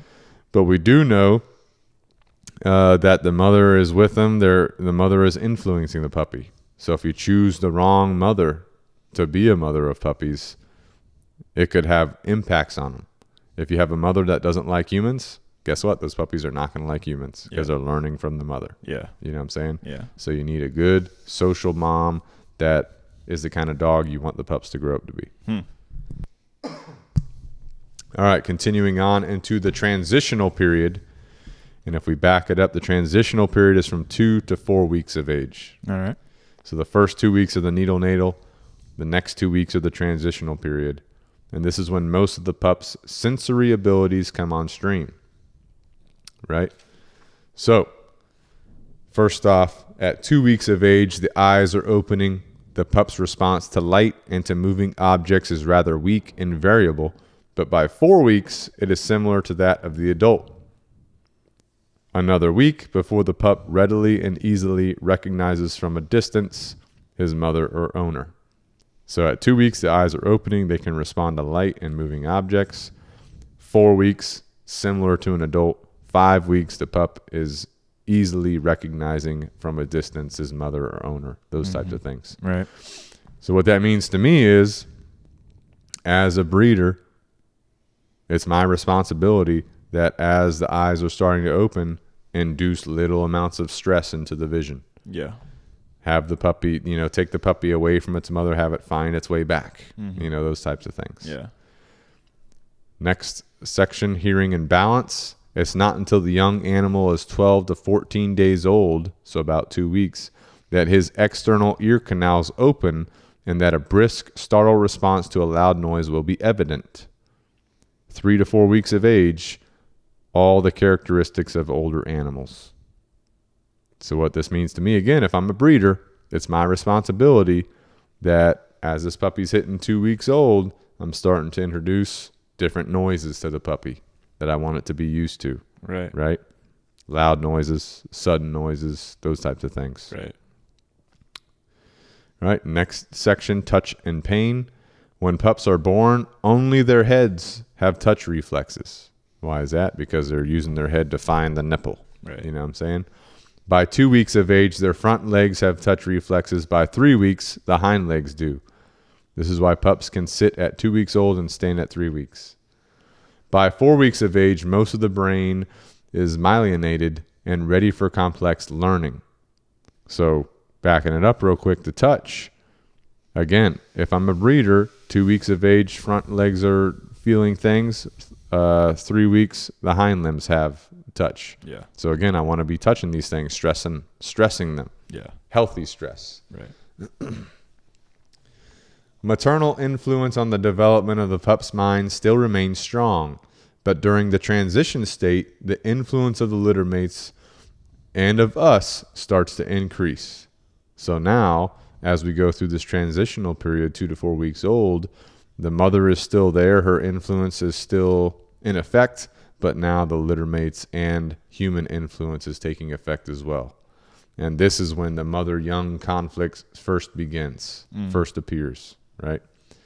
During the transition period, some dogs will start regurgitating food for their pups, a wolf trait that we have probably intentionally bred out of most breeds of dogs because we find it unpleasant. Right. But it's still there. Yeah.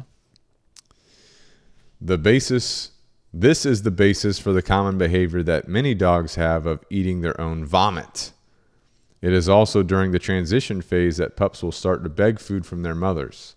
Wolf pups do this by pawing and biting at the lips of adults returning to the den, leading to the dog that jumps up to kiss me hello, as so many of my clients tell me, is really asking you to regurgitate a meal for it, leading to that adult dog doing that. Are you saying this is why dogs jump on people? It can be an instinctive reason, right? Instinctive basis of behavior of why dogs would jump up, paw you, lick your face, all those types of things. It's rooted in this behavior. Dang. And they do it when they're puppies. We think it's cute. They continue it. Yeah. You know what I'm saying? Super interesting. Yeah. He goes on to say, the transition period from 2 to 4 weeks of age is the beginning of the most important period in the young dog's life. For the first time, his senses are being stimulated, and he will forever be influenced by the images that now form in his mind. How a dog behaves at any given time in his life is a result of a constant and fluid interplay between his genetic potential and his environment. At every stage of the development of the dog's mind, he receives a feedback from his environment, and this can profoundly affect the course of his development and his unique character. So that's the transitional period. Yeah. And he did say, his environment's playing an effect on his behavior long term. Yeah. So again, as a breeder, as someone that's getting a puppy from a breeder, it's your job to do your due diligence and select a breeder that's going to be making your pup the best it can be, right? The environment plays a role in that. Yeah.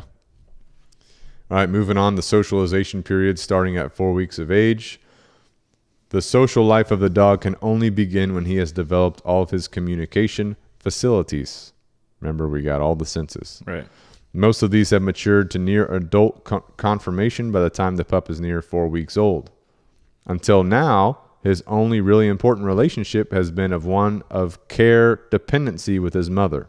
His mother's taking care of him or her, and they are dependent on the mother. Yeah. During the socialization period, this relationship will gradually evolve to one of dominance submission, which is how dogs operate. Yeah. We know they operate in dominance and submission. Yeah. Right? The obvious beginning of the change in relationship from care dependency to dominant submission occurs when the mother starts to walk away from the pups as they start to nurse. This is called weaning. Right. This usually occurs during the 4th to 5th weeks. A scientist named Wilson has observed that the amount of nursing, the time for final weaning, and the evolving interaction between the mother and her pups during this period can have a permanent effect on the mind of the pups. He looked at 6 different maternal behaviors: nursing time, number of inhibited bites, growls, mouth threats, nibbling, and licking of puppies. When pups tried to suckle, some mothers punished their pups with inhibited bites more than others did. And for those who don't know, an inhibited bite is a proper correction from a dog. Well, they'll grab another dog with their mouth but not cause any damage. Right. That's what we call an inhibited bite. So some mothers did punish the pups with inhibited bites as they're weaning them. These pups started to show passive submission by lying on their backs to be licked earlier than other pups. Growls and mouth threats also led to passive submission. The severity that the mother uses in altering this relationship from care dependency to dominant submission has a direct bearing on how that pup will ultimately behave with people. So the way the mother is changing this relationship can have a direct bearing on how the pup will behave with people, which again is why choosing the right mother is super important. Right. The way a mother alters the care dependency relationship to one of dominance and submission has a lifelong effect on the dog's mind. But as with everything else, there are no cut and dry answers. Learning about dominant submission through maternal punishment is absolutely necessary for the pup. So if you have a pup that was found on the side of the road, no mother, you're missing out on all of this learning. It doesn't mean it won't be a good dog. Yeah. It just means there might be some struggles along the way. Right. Pups raised under non-punishing conditions were later impossible to train. Interesting. So having no accountability. No right? accountability. So positive only. They were later impossible long-term to train. issues. Yeah. Or issues down the road, right? That's right. He continues on. What a pup is really learning when his mother snarls at him as he tries to suckle is not fear, but compromise. Boundaries. Yeah. We all have boundaries in our life, right? Boundaries with our families, boundaries with our friends, boundaries at work, boundaries with our dogs. We should have those. Right. Unfortunately, a lot of people don't have those. Yeah. Yeah. He continues on. Relationships are not as simple as dominant and submissive, but are multi-layered. It explains how there can be a pecking order within a pack of dogs or within a pack of people and dogs. So it's more complex than we think, right? Yeah, definitely. But there is a hierarchy, I mean, it explains a lot, or, Yeah. And gives you insight. as we're shifting from care dependency with mother to dominance and submission, now the fact that you have litter mates helps you continue to learn as a puppy. So he says, the litter is a complex but temporary society, and in it, play activity is the most common and important interactive behavior. Play activity has a number of functions. Socially speaking, there are 3. So as the litter mates are starting to wean off the mother, they're doing more amongst themselves. Right? He said, number 1, play stimulates communal behavior, creating social bonds. Right? If you were in a wild dog pack, you need those bonds because you're hunting together. You're operating together, right? But most domesticated dogs are going to go different ways, right? Number 2, play affects and molds adult social behavior because you're having trial and error, right? As you're learning to behave with other animals. 3, play predicts the future dominant relationships within the pack. So you can see in dog play behavior which ones are going to be more dominant, which ones are going to be more submissive. Right. They get to play that out in their playtime. Play, of course, has many more functions, all of which have an influence on the dog's behavior. Play promotes physical dexterity and mental flexibility. Play improves coordination, right? It's kind of like you're learning all these, like practicing for a sport game. Play permits experimentation under safe conditions. Play teaches action patterns. Play allows for safe exploration. Play stimulates inventiveness. It teaches problem solving. Play is a lifelong activity in dogs. Play is a natural, inherited canine activity as strong in wolves as it is in Yorkies. That's what he says. It's important to play and figure out. A couple Yorkies playing. I mean, that's a time right there. That's a time. But I mean, it's super important. It helps the dog. It helps the puppies start to learn how to use their bodies, right? Communicate with each other. Communication, coordination, all these different types of things. So if you have a puppy that was a one puppy litter, right, that could be a problem because you're missing out on a lot. If you have a puppy that came from a rescue, no mother, no litter mates, that could be a problem. You're missing out on a lot. I'm not saying it's a bad dog. I'm just saying there might be some more work for you to do to get this dog to where it needs to be. Right? When dogs play, the standard rules of interrelationships are temporarily suspended. Reality is fleetingly suspended, but comes back instantly if play gets too rough or if they are distracted. What that means is, like in the pack, they have dominant and submissive roles. They have a hierarchy. When they're playing, they suspend that. But if the play gets too rough or if they're distracted by something, they snap right back into it. This is why if you see two dogs playing, they're having a good time, then all of a sudden one gets, what we would call angry, or and corrects one. That's what happened. Right. I've seen that before. All right, continuing on. Animals that play more, that have more sensory stimulation during the critical socialization period, grow up to be more intelligent and highly evolved. Play develops the pup's mind because it leads him into different situations where he has to innovate solutions. It accelerates experience. Other things about play. Adversaries can be tested in a ritualized manner through play fighting. So, I mean, again, if there's two guys or girls that are kind of like dominant, they're kind of testing each other out. They can do that in a ritualized manner through play fighting. Dogs that are isolated from other dogs during this period in their lives are often hyper-aggressive toward other dogs. They have unhealthy responses toward other dogs, which we've seen, definitely.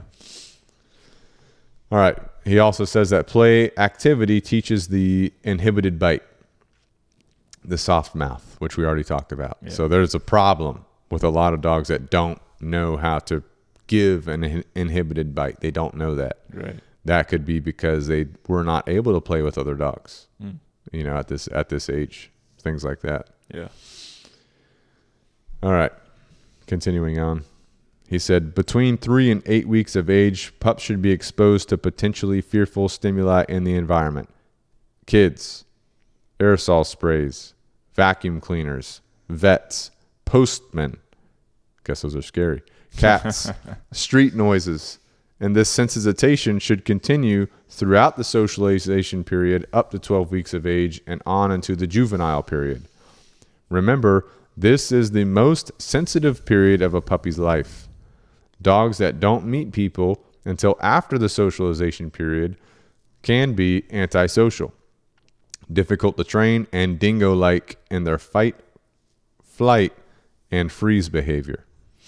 Dogs that don't meet other dogs during the socialization period are fearful, can make poor mothers, and are inhibited or overly reacted when they meet other dogs. So again, we've talked about this, but we're really hammering it home. Yeah. There's a lot of consequences to not getting the socialization in properly. Yeah. He goes on. From a veterinarian standpoint, a major conflict arises from this information. For as all dog owners know, standard medical advice dictates that pups should not meet other pups until at least 2 weeks after the final puppy vaccination, which is given at the earliest at 12 weeks of age. Right. So this is where we start to get into conflict. Yeah. Because your vet's telling you, don't take your dog out, don't do this, don't keep it at home, keep it safe. Right. He says, some vaccine manufacturers suggest isolation until a final parvovirus inoculation is given, as late as 20 weeks of age. But what happens to the pup's developing mind, if he is isolated for so long? The answer to this depends on what role you want your dog to play in your life. So again, So what are you going to do? Is it just up to the owner? Yeah, it's up to the owner. Yeah, I mean, you What's got to bet- make a decision. What's better for your dog, though? I mean, from everything, all the information we just heard, it's you need to socialize them. Right. You want them to play, and we see all the benefits that play provides to your dog, but also have them interact with people, have them interact with other dogs, loud noises. That's not a socializing thing, but Right. Get them outside, get them used to all these objects moving around, trash cans, delivery trucks, etc. Whatever you want your dog to be able to do with you, go ahead and get it going. Yeah. I will say when Bane was a puppy, we were taking him a bunch of places. Yeah. He ended up getting kennel cough, which it was okay, but I know that can be super bad. But you're running the risk of exposure to something that can make your dog sick. But in my opinion, that risk is warranted because of the long-term effects on the dog's mind if you don't do that kind of stuff. You know what I'm saying? And probably with modern medicine, you're able to, Yeah, I mean, you can go to the vet and get whatever. Medication. But just know that your vet's going to tell you, don't do this, don't do that. Yeah. Those are things this information is critical. I mean, So, it makes sense too, Yeah, definitely makes sense. For the growth of the brain and, personality. Definitely. All right. I just popped open the Jocko Go. Oh, yeah. 50-50 tactical Pop the top. tea and lemonade. That's a good flavor. So I recommend that you listening get one. Go ahead and crack a top. Crack it right now Pop the top. as you continue to listen. All right, moving on. We're talking about dominance and submission. Or first of all, backing it up, I skipped over a little section here I had highlighted. He says, the degree or intensity of play at this stage is also a portent of the future.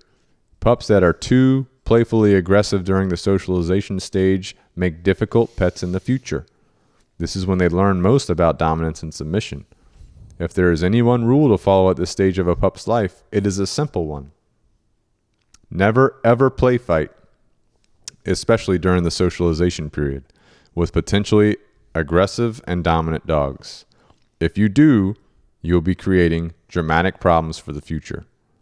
Which brings up a good point. I never recommend wrestling with your dog hands-on, even puppies. Right. Because you don't want them to think you're a litter mate. Yeah. You know what I'm saying? You can play with them with toys.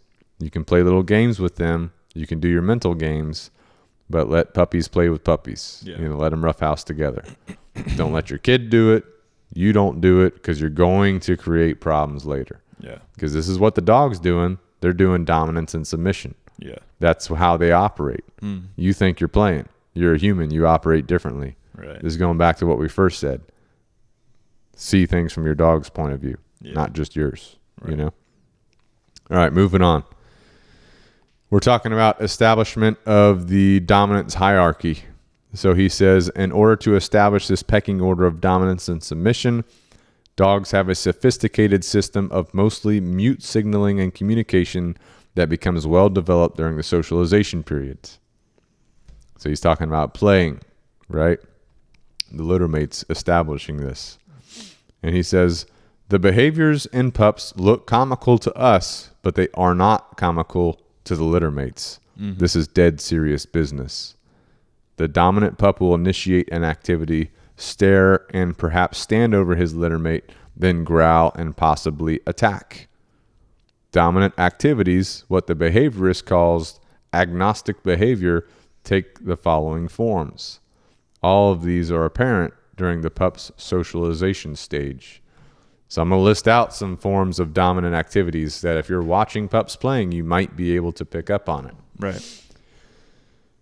Number 1, stalking other pups with head and tail down, hindquarters raised and ears erect. 2, chasing, ambushing, or pouncing upon litter mates. 3, standing over the litter mate, head and tail erect, neck arched. The dominant pup often forms a T shape with its adversary by placing its head over the other's neck. Mm-hmm. 4, circling the litter mate while stiffly wagging the tail and walking imperiously. 5, actual attacking and biting, especially around the neck and face. 6, hackles up. 7, bearing of weapons, snarling and showing incisors and canines. 8, direct stare at the litter mate with dilated pupil, showing eye. 9, shoulder slams, or less frequently, hip slams. 10, standing with forepaws on the litter mate's back. 11, boxing. 12, mounting either with or without pelvic thrusts. 13, wagging only the tip of an erect tail. 14, ears completely erect or completely flattened against head. And 15, play fighting taken to excess. Using these displays, the dominant dog implies power to his litter mates, and we do exactly the same later in the pup's life when we start training him. It's a lot. It's a lot of stuff. So, but if you're a breeder or if you're someone that's selecting a puppy and you're noticing these things, it's like, okay, that could be a potentially dominant dog, which can potentially cause problems later, potentially not. Right. You know, it's a lot to take in. It's a lot that could possibly happen. Mm-hmm. Going on, he says, just as important as the dominance behaviors are the defense and submissive behaviors. These surrendering behaviors are vital to prevent unnecessary injuries or even death, and they too become finely developed during this 2-month period up to 12 weeks of age. Pups show submission in these ways. 1, tail between legs, ears depressed, head hung low, eyes averted from dominant dog, looking to the side. Yeah. 2, submissive grin with lips retracted back. 3, licking lips, sometimes sneezing and showing incisors at the same time. You think your dog's just sneezing, or is it actually a submissive behavior? Read this book. There's more. There's more to their behavior than you think. Yeah. 4, rolling onto back. 5, lying on side, lifting hind leg, exposing genital region. 6, urinating. You know, like the pup peeing. 7, defecating. I mean, pups will poop out of stress. You know, submission. 8, remaining stationary while aggressor circles or places paws on shoulders. 9, remaining stationary while aggressor mounts. So these are all signs of submissive pup. Yeah. Right? Right. Or overly submissive pup. I mean, if you see these, again, it's just something to take into account because a submissive pup could turn into insecurity, which could be a problem if not properly socialized. Yeah. Yeah, I feel like the submissive traits are maybe easier to pick out than the dominant traits, or like easier to like recognize it, you know, because of the body language that the dog's going to be displaying. I was just having a conversation with someone the other day, and they could not believe I was telling them about some behaviors, like blinking. Right. Blinking is a submissive behavior. Right. They could not believe that dog body language was that layered. Yeah. I'm like, they're always the number one way for them to communicate. Most of the things they're doing, I'm sure that sometimes they do things and they're just like, whatever. Yeah. But majority of the time, every one of their movements has some kind of signal or meaning. Even yawning, right? Even yawning. Yeah. And so most people, if they have a dog that's not really a problem, it's not a big deal. Yeah. But the people like me that have had problem dogs, you become finely attuned to these things. Yeah. And it means more to you. Right. Mm-hmm. But if you're a dog trainer, you got to know this stuff. You got to know the layers. If you're going to be high level. Yeah, it's definitely going to take you to the next level in understanding how to work with whatever dog you got. You can't be a dog trainer and not understand the levels of this stuff. Yeah. Not going to happen. Yeah. All right, continuing on, he says that a dog doesn't expect to be treated like a human. A dog expects a human to act like a dog, to participate in group activities, to play, to hunt, to sleep in the same den. So again, when we're working with our dogs every day, we want to satisfy their instinctual needs. These are some of their instinctual needs, right? But remember, your dog does not expect to be treated like a human. They're expecting you to act like a dog. So what you're saying is my dog needs to sleep in the bed. No. It depends. I ain't gonna lie, my dog sleep in the bed. Yeah. Good to go. They got to get to that point, though. Yeah. That's a joke. All right. Moving on, Chapter 7, Later Learning. Our influence on the developing mind. Although the patterns of his future behavior are set in the dog's mind during the socialization period, it is over the next months that he learns the relevance of these behaviors and how to use them. His learning capacity is great, and the speed with which he learns is considerable. Learning is fast because the blackboard, his mind, is still relatively uncluttered. The more he experiences in life, however, the more difficult it becomes to instill new thoughts and ideas in his mind.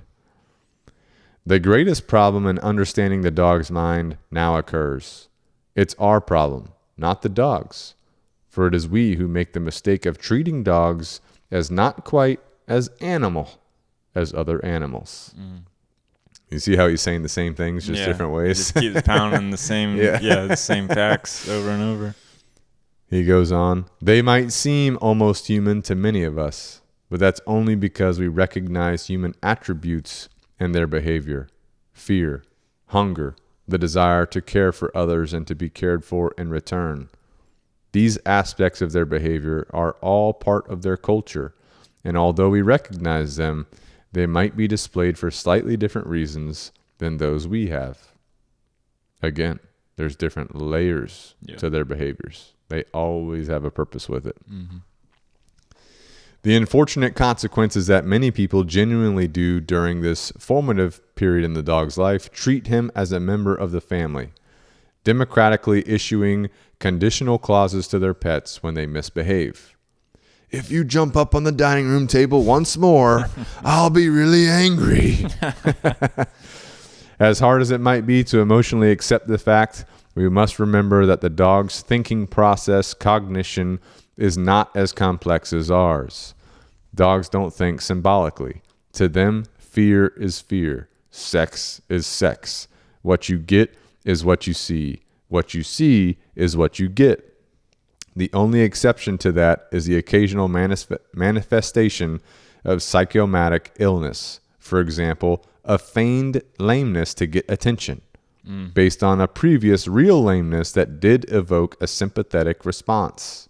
That's interesting. Dogs are masters of manipulating their environment. So if they were previously injured and they got certain responses that rewarded them, they can literally fake that. I've seen this. I've seen it before a bunch of times. I think I've seen it for videos of a dog, but I've seen this in a cat before. I've seen this on TikTok where a cat will be outside or the dog will be outside and it'll be at the back porch, wants to come in, and it'll be like holding its paw up, you know, and the owner's like, what's going on with your paw? Or maybe the owner will know, and they'll open the door and they'll just walk right in, you know, like walking on that paw, but they're holding it up, you know, like, oh, I got my paw injured, you know, I can't walk. Yeah. I need to come in. I need that attention. Oh, you know, or I need that, you need to let me in. They will definitely manipulate us. Yeah. And they're definitely manipulating us all the time. And then they do. They're like, you're a sucker. Yeah. Oh, yeah. All right. Moving on. Now we're talking about rewards. So he has, we're getting into kind of his dog training sections of the book. So I'm just touching on a few things in these sections. He's got a lot of good information in here, but again, some of this is kind of outdated in my opinion. A lot of it still applies, but a lot of it, you know, has newer ways of doing things. Right. So in this section, he talks about whenever possible, and especially during the juvenile learning period, we should withhold the most potent rewards, food and touch. Only give them at the proper time to suit or elicit proper behavior. Don't shower your dog with food, especially your food rewards. Don't shower your dog with touch. They have to earn it, right? You know? He said that gentle petting has a calming effect, but lengthy petting, while giving us emotional satisfaction, can actually mean dominance to the dog and result in a chronic attention seeking from him. You ever have that dog that like is just constantly seeking attention? Yeah. Gets intense, you know? And then they'll just over and over and then you get tired of it. And keep just, doing it. Yeah. It gets out of control. Yeah. So that's a dominant trait. Can be. I know who does that. Who? Bane. Oh, yeah. Oh, yeah. He does it to me. Oh, yeah. He gets me. Oh, he's bad. He gets me with it, He's too. bad. He'll come up and put his head right in your face. Yeah. Or his head right in your hand. Yeah, he'll throw your hand up on his head. Yeah, I'll literally pull my hand away from him. I'm like, nope, go walk away, you know? But he's bad at that for sure. Yeah. All right, talking about punishment. And as we're going on here, I just want to reiterate, we've talked about this before in podcast episode 28, 27. 27, we talked about learning theory. But punishment and the actual conditioning phraseology does not mean like hitting a dog or anything like that. It means doing something that's going to prevent that behavior from occurring in the future. So try to get your terminology right to you listening, so that, you know, these types of words make sense, right? Because if you're thinking every time I say the word punishment that you have to hit something or somebody, that's not true. Right. It means using some type of learning theory tactic to prevent that behavior, undesirable behavior, from happening again. Now, right here, he reflects back on the wolf pack. So he says, natural punishments in the wolf pack can be extreme. Dominance is maintained through ritual displays, and wolves rarely fight. They don't want to fight, you know what I'm saying? Yeah. But if they have to, they will. Yeah. He says, when they do, the fights are savage. The punishment to the loser is traumatic and severe. Through our intervention in breeding, many of the ritualized behaviors to avoid fights have been lost, which is bad. Rituals, as far as body communication to avoid fights, helps prevent fights. Right. But because we've done so much through breeding of dogs, we're losing that part of their genetic footprint, you know? Interesting. Dogs fight far more frequently than wolves do, and they use fighting as a punishment in dominance, territorial, sexual, possessive, and rivalry disputes. So, you know, not good to go. Yeah. Help your dog not fight so much by getting the early learning done and the imprinting done. Right? Yeah. All right, so moving on to the next, here we go. Still in the same chapter, later learning. Even though we have selectively bred down many of the wild traits in dogs, they have not been eliminated. Hunting, tracking, stalking, biting, shaking, killing. These are all normal canine behaviors, but where is the outlet for these natural tendencies and basic instincts in companion dogs? Again, most people with pets are not giving their pets their instinctual needs. Yeah. Because of the unique nature of the relationship of the dog to us, he is dependent on our initiative for his mental and physical activities. Right. I've been preaching this for like 6 years at this point. Still do. Still do every day. And continue. Your dog needs mental and physical activity, mental and physical exercise, mental and physical stimulation on a daily basis to satisfy their instinctual needs. Yeah. When we fail in this area, we are confronted with the behavioral problems that all too frequently develop. And we blame it on our dog. It's our fault. Yeah. You know, don't get a dog that needs above average mental and physical activity every day than you're willing to do. Yeah. You know what I'm saying? Do your research, know what kind of dog you're getting, you know, or maybe you get a dog that's super high energy, you know, above normal. Hey, your responsibility. That's right.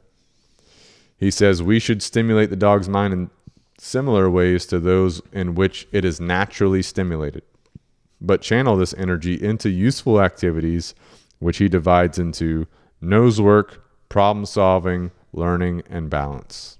Brain games. We have to think like dogs. Get into their minds if we're going to be successful. Teaching a dog as a pup that calling his name is associated with petting and friendliness, and at the same time calling his name to discipline him when he messes in the house is a sure way to produce a mixed up pup. That's going to create anxiety. It's going to create insecurity. So you got to be consistent with your expectations, with your communications. Yeah. You know what I'm saying? If a dog's natural energy is not properly channeled, he can indulge in destructive behavior. And he has a picture here of a dog chewing some shoes. I hear a lot of people complain about that. Your dog needs that mental and physical stimulation. You know what I'm saying? If your dog's your best friend, you know, I mean, treat them like it, you know, meet their instinctual needs. You know, that's going to be the best way to increase your bond. I mean, your routine, your daily routine, your daily ritual is going to be your best friend in that regard because it allows your dog to rely upon outlets for their mental, physical. Yeah. They know it's coming. They know it's coming. They know when and where it's going to happen for the most part, right? It's okay to have some daily fluctuations. Yeah. When there's too much fluctuation, then it's bad, you know? Yeah. But find a process that works for you. I know I know that I like getting up, letting my dogs out, you know, and then after breakfast, having a morning walk with them. In the evening, having a evening exercise session. You know, I live on a property. I don't live in a neighborhood. So it's easy for me to give my dogs that smell stimulation because I can let them go walk in the woods and let them smell whatever, all the animals and stuff that was around, you know? Yeah. It's easier for me to do that than someone that lives in a neighborhood. So if you live in a neighborhood, you might have to rely upon your scent games, your brain games that we've done YouTube videos on like searching for food, searching for balls, those types of things. Yeah, I'll even do in my house. I'll do in your house smelling games. Same I'll put them in a downstay in one room. Yep. And I'll do a small line spaced out of food like kibble or something, and then I'll start to in a straight line fashion start to place them in like little corners or something. Right. Let them they love freaking doing it. Yeah. You know, because they're like already drooling because they know they're going to be eating. Oh yeah. But in order to find the food, they got to sniff it, work their brain. Right. You know, and do that 2 or 3 times. I have 2 dogs, so I do it 2 or 3 times. Once they finish the route or whatever, go back, put them in a downstay. They got to hold the downstay while the other dog participates. So you're still working them mentally. Yeah. You know, to hold that and then do that 2 or 3 times. Take a break. You know, end the game. Do another one later. You know. I miss having like a sunroom. My old house had a sunroom. Yeah. And I used to just put like random things in there and I'd hide things and I'd be like, all right, go find it. And it'd take them a while. They'd sniffing all over the place. If you have a spare room, that's a great way to get that mental, that scent in, you know, but the other senses too are important. Like, you know, he mentioned shaking, you know, grabbing something, shaking it. You know how dogs like to thrash things. So play tug with them. Give them a toy they can do that with, you know, those types of things. So try to think of things you can do with your dog that's going to stimulate those senses and maximize upon those senses. Sometimes maybe you take them out to a new place. I know you put your dogs in the car, you'll drive out to a park or a trail or whatever. You get them to a new environment. You can trigger those senses. And I know one of your dogs loves smelling things, you know? Yeah, I'll take them to a park because my neighborhood's really small, you know? So rather than walking in a loop, you know, it's boring for me, boring for them because there's not a whole lot of smells because there's a lot of driveways and stuff.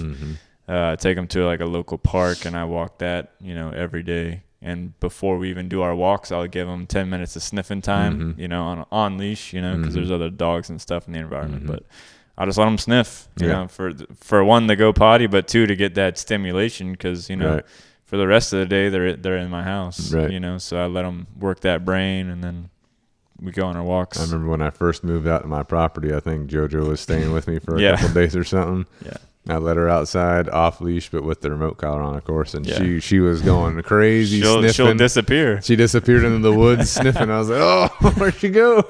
I mean, she'll do that when I come out to your place now. I'll let her go, you know, off leash, you know, and she'll just let her nose carry her. You know, you got to keep an eye on her, because she'll walk away. She blends in too with that brindle coat. Yeah, she's camouflaged into the pine straw. Yeah, she legit blends in, and it's like, where the hell did she go? Yeah, Anyway, so definitely good to remind yourself of, you know what I'm saying? All right, so chapter 8 gets into social behavior, specifically aggression.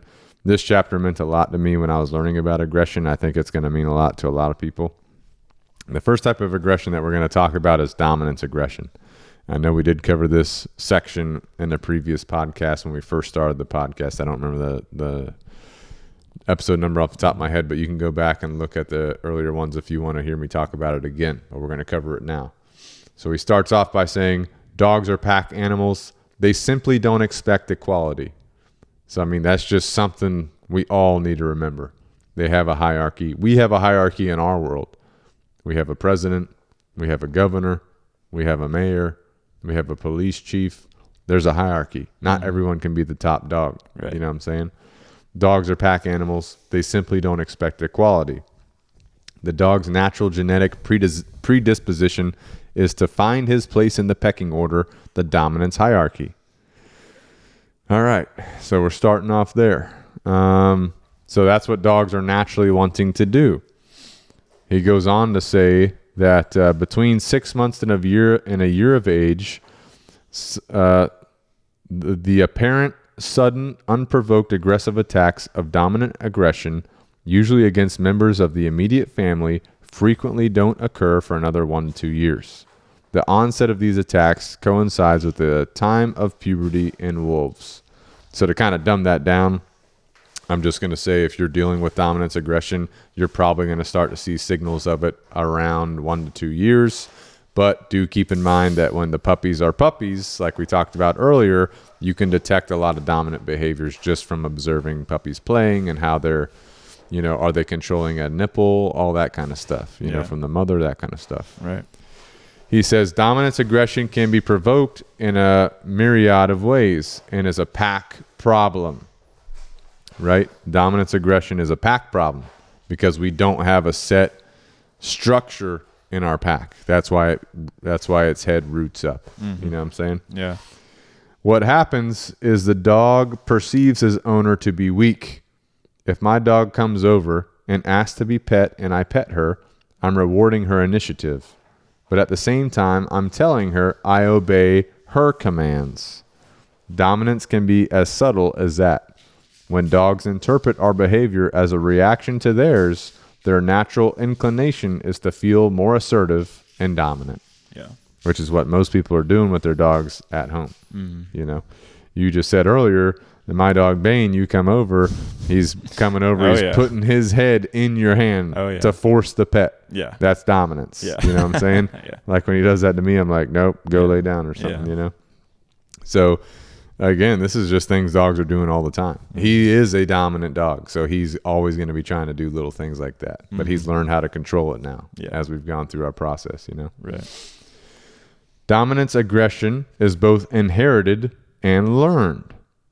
Although 85% of clinical cases occur in males, the hormonal influence on this behavior probably occurred near birth when the male's pup was masculinized by a surge of testosterone. This is why castration has little beneficial effect on correcting this unpleasant behavior.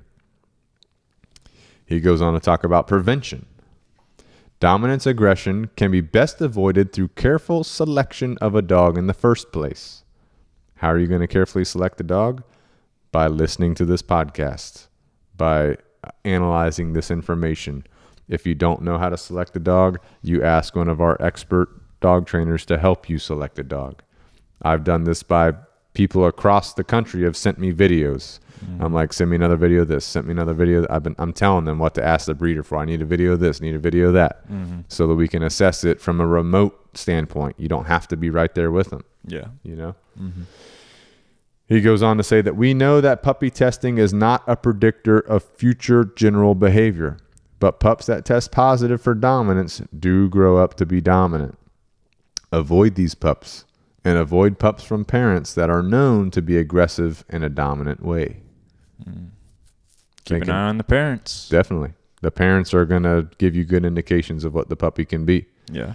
So he's saying avoid them. I mean, if you're a professional and you know how to handle a dominant dog, you know how to structure yourself, you'll be fine. But if you're like me, back in, I don't even remember what year it was, 2015 or whatever, maybe before that, 2015, I got Bane, little puppy. There's a lot of signs that he was dominant from me looking back on it now. You know, I'm like, oh, yeah, whatever, and get him and just reinforce the dominance over the years, and he starts turning on you. You know what I'm saying? Yeah. Then you got a problem. You got a big problem. Yeah. All right, so, again, he says the absolute law is that he must do something for you before you do something for him. So he's talking about how to prevent dominance, aggression. So that's having a structure. He says that your dog will enjoy knowing where his place is in your pecking order. It's natural to dogs. They like that, you know. Treating dominance aggression. He gives you some steps here for treating it. He says your primary goal in treating dominance aggression is to avoid having people injured, while at the same time getting your dog to assume submissive and non-aggressive behaviors in the circumstances where he previously thought he was top dog, where he was top dog. Whenever possible, avoid the specific situations or stimuli that you know provoke dominance aggression. For example, if brushing your Yorkie provokes him to attack you, temporarily stop brushing him. And the reason for that is you don't want them to practice that dominant behavior, right? Because whatever the dog's practicing, they're going to keep doing. So one of the tactics is stop doing that as you work on it. You know, stop provoking it, stop triggering it as you're working on it from other angles, so that you're not triggering it because you don't want them to practice it, you know? And that's not a win in their eyes. Doesn't count as a win in the dog's eyes. If they're getting to practice it and they're winning, you're just working backwards. Well, I'm saying if you're brushing the Yorkie and you decide to stop brushing it if it starts growling at you or something. Oh, like you just... Is that a win in the dog eyes? Well, yeah. Yeah. But you just stop brushing altogether. Oh, you're saying in general, don't brush them. Right. For a while. In general, don't brush them as you're working on the dominance aggression in the other ways. So you're avoiding the behavior that's triggering the aggression so that you can work on the mind other ways. Okay. He goes on to say, the dominant dog must learn that from now on, nothing is for free. Right. The first object of treatment is to disorient his mind. Force him to reevaluate his relationship with you and your family. Be consistent and have the most dominant member of the household, the pack, take over training. This, incidentally, is not necessarily the man of the household. In practice, I frequently see dominant aggressive problems in pets caused by putty, soft husbands coming home from work and undoing all the good discipline instilled during the day by their wives. Shout out to all you wives out there getting after it. Hardcore moms. And your soft, putty husband is undoing all the training you're doing at home.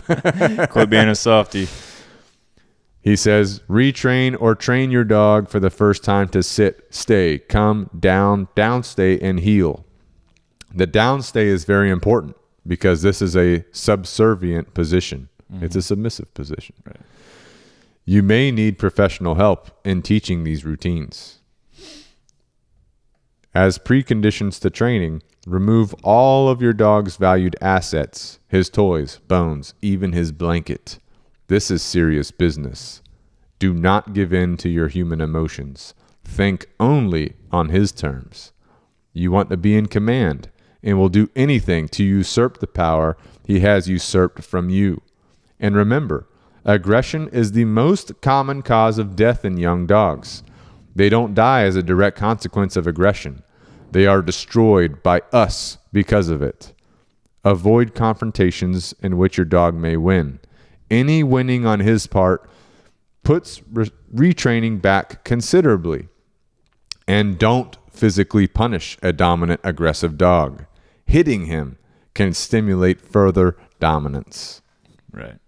I mean, that's powerful. That whole paragraph right there gets me amped up, honestly.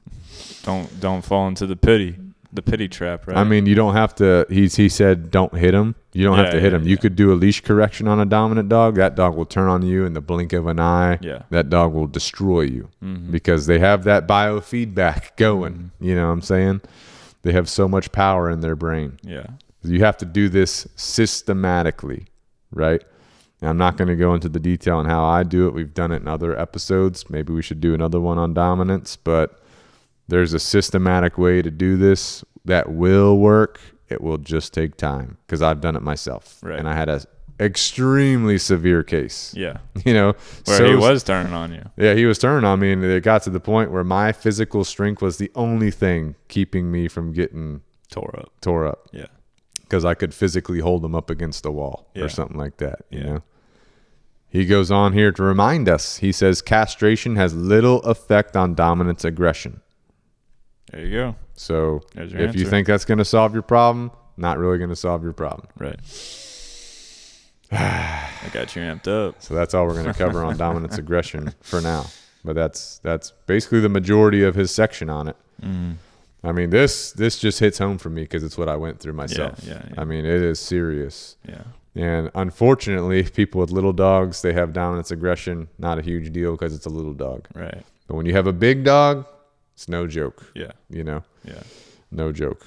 And it's a pack problem. Structure is going to be the most important thing. Having proper relationship is going to be the most important thing. Yeah. But what you're doing from the time you get your puppy and before that, choosing the right puppy, choosing the right mother, choosing the right breeder, setting up the mother for success during the prenatal period, all that leads to this moment when you're struggling with dominance aggression. You know what I'm saying? It's intense. Boom.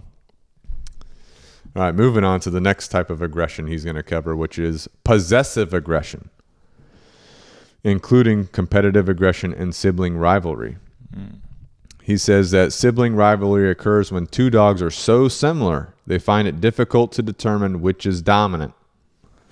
Interesting. And this is sometimes called littermate syndrome, you know, when you have two littermates that don't really get along. Right. This learning problem occurs most frequently in dogs that resemble each other in size, sex, and age, and is usually triggered by competition for food, toys, a sleeping place, or our attention. Had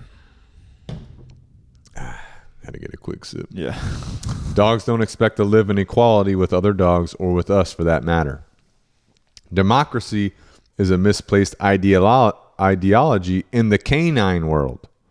Their minds work differently, but we find this a difficult concept to accept because it's alien to the way most of us think. Kind owners who punish bully dogs and elevate submissive ones create conflict in their dogs' minds because to their thinking, what we are doing is unnatural. Jealousy over attention from the owner, possessiveness over a toy or a bone, rivalry over who sleeps in the favorite spot. These are all manifestations of problems and dominance behavior where a hierarchy has not been properly established. So establishing structure in your home, in your pack, establishing a proper hierarchy is what's going to resolve all of these problems. See what I'm saying? Yeah. And if you have a dog, he said that, owners who punish bully dogs and elevate submissive ones create conflict. You know, if this is happening, if you have a bully dog, correction, go spot. Both dogs are going to spot. They're getting treated equally. Right. Because I'm the pack leader. Right. You see what I'm saying? Interesting. And the same thing for if, like with the favorite spot, like he was saying, like if one dog is taking the favorite spot on the couch where the other dog likes to sleep, but they both like that spot, and the dog who's not in that area wants to be in that area. I mean, so it's fair for the pack owner, you saying to the dog who wants to be there and maybe is trying to push that dog out, like, hey, go somewhere else or redirect them somewhere else or put them on, like a pet cat, put them on spot. You're the pack leader. You make the rules. Yeah. So what you allow is going to keep happening. Yeah. So you're going to have to direct things at certain times. Like Bane, for example. If Georgia, one of my other dogs, let's say he's laying down in a spot, she's walking by. She likes to be a little nosy sometimes. Yeah. He's laying down, he'll snap at her. I'll be like, no, bump. Right. Correct him. And then, let them do their thing. If it persists, no, bump, go spot. Right. Sometimes Georgia will have to go to her spot too. Sometimes she'll be allowed to keep walking around. So as the pack leader, you're just going to dictate, what needs to happen at whatever times. Yeah. That's what training helps you do. Yeah. Continuing on. Possessive aggression is the variation of simple dominance that dogs most frequently direct against children. In the dog's mind, it's a true case of sibling rivalry. He might know that adults are leaders and that he leaves their food alone, but at the same time sense the lack of authority of young children. In the dog's mind, children become competitors for food or affection or play from the leaders of the pack, the parents, and he shows his rivalry by being aggressive with the child. The best prevention, then, is to train the dog from the moment you get him that all members of the household are dominant over him. That means that children who are old enough to do so should be involved in all training. And your structure basically is communicating to the dog that the children are a higher level than them. Right. The dog always gets redirected out the children's way. The dog is not allowed to touch children's toys. Yeah. The dog is not allowed to interrupt children doing things. And the children have to respect the dog too. Boundaries. Yeah. Boundaries. Gotta have boundaries. Yeah, I mean, we're talking about, dominance. We're talking about social behavior. I have kids. I have a dominant dog too. You know what I'm saying? So how do I do it? This is how I do it, what I'm explaining right now. My kids are, one's 4, one's 6. Both are at certain points involved in some of my dog's training, but they have short attention spans, so they can't do everything the dogs need. Yeah. But sometimes my 6-year-old more often will walk with me with the dogs. Sometimes the 4-year-old will, sometimes they won't. Yeah. The 6-year-old likes being more involved in training exercises than the 4-year-old. Right. Also, I've trained my dogs to walk by basically a golf cart. So I can put my kids in the golf cart thing, ride with the kids, let the dogs run with them. So I'm giving my kids attention and giving my kids time, also getting the dogs moving, giving that physical, mental stimulation. Right. So when you have kids, it's all about how does a pack operate, combining certain activities together to the best of your ability. Yeah. And just to show the dog's mentality of the pack mentality, he says that the dog will see the kid as a competition. Possibly. Yeah, a competition. It can if you don't have a structure set up. Yeah. Because think about it. The dogs, let's say you're the parent, you're the owner, you're the pack leader. Yeah. You're standing in the kitchen. You're cooking food. Your kid comes up wanting to talk to you. Your dog comes up wanting attention because it's used to doing that. Yeah. Your kid and dog are both at you at the same time. The dog feels competition going on for you. So then the dog lashes out at your kid or, barks at your kid or whatever. Yeah. Not good. You know what I'm saying? How could you have prevented that? By not allowing that situation to happen. Who takes priority? Obviously the kid. Right. So you send the dog to spot, dog go spot. The dog goes and lays down. It knows what that is. It knows what to do. You take care of your kid goes off and does its thing.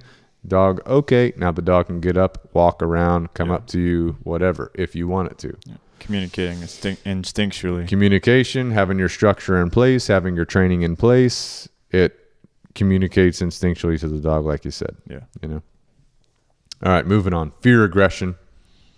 Fear aggression is defensive and is primarily a learned behavior. Because it is learned, it is more treatable. We already know that if a pup is not properly socialized to his environment, if he does not experience sights, smells, and noises during his formative socialization period, that he can develop a fear of the unusual. Fear is the natural self-preservation response of all animals to new or unusual situations. and is the most common response of all captive animals towards humans. Perhaps surprisingly, it is the most common type of aggression that pet dogs exhibit. Fear aggression is the most common cause of dog bites of children. Dogs are scared of kids. They don't know about them. Mm-hmm. You know what I'm saying? Yep. Fear aggression can be caused by a previous painful experience with a child when, for example, the dog's hair was pulled. Some dogs can even develop a fear of children because they have previously been disciplined or scolded in the presence of the child and associate the child with that experience. This is another reason that if you have kids, training is even more important. Proper training. Because let's say you have a dog, maybe the dog has some insecurity, low level, maybe you don't even know about it. Now you have a kid, you throw a kid into the equation. You start to do what all these people on social media do. You take pictures with your kid on top of your dog, forcing your dog and kid to be together. You think it's good, and whatever, your dog's starting to freak out. Your dog doesn't like it. Mm-hmm. Your dog's developing an association to the child. Eventually it gets to the point, maybe the child grabs the dog's hair, pulls it, whatever. It gets to the point where the dog bites the kid. Now you're mad at your dog, obviously. Right. So what could you have done to prevent that? First of all, you could listen to our podcast on dogs and babies to know how to set up your home for success. But also, like we talked about earlier, proper management, proper structure in your home. You see what I'm saying? Yeah. Having clear boundaries and clear lines for the dog with the kid and the kid with the dog. You don't allow the kid to go interrupt the dog. Right. You don't allow the dog to go up to the kid in certain situations. Mm-hmm. He says that inherited fear aggression is a more serious problem. So you can have fear aggression, you can have insecurity fear. That's genetic, it's inherited. You can have it learned, you can have it both ways.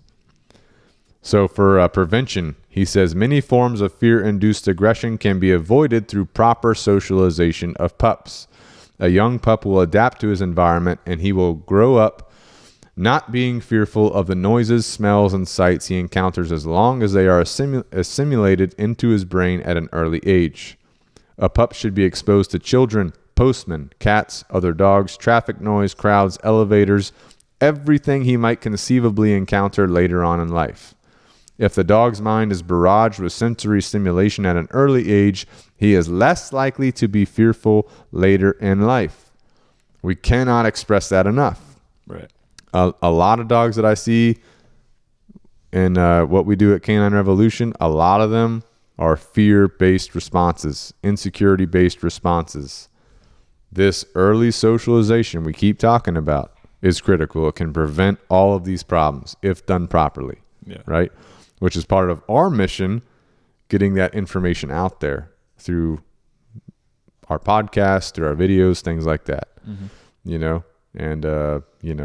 that's one of the reasons why we do that, to try and get this information out there to stop the extreme levels of fear that dogs have, right? Yeah.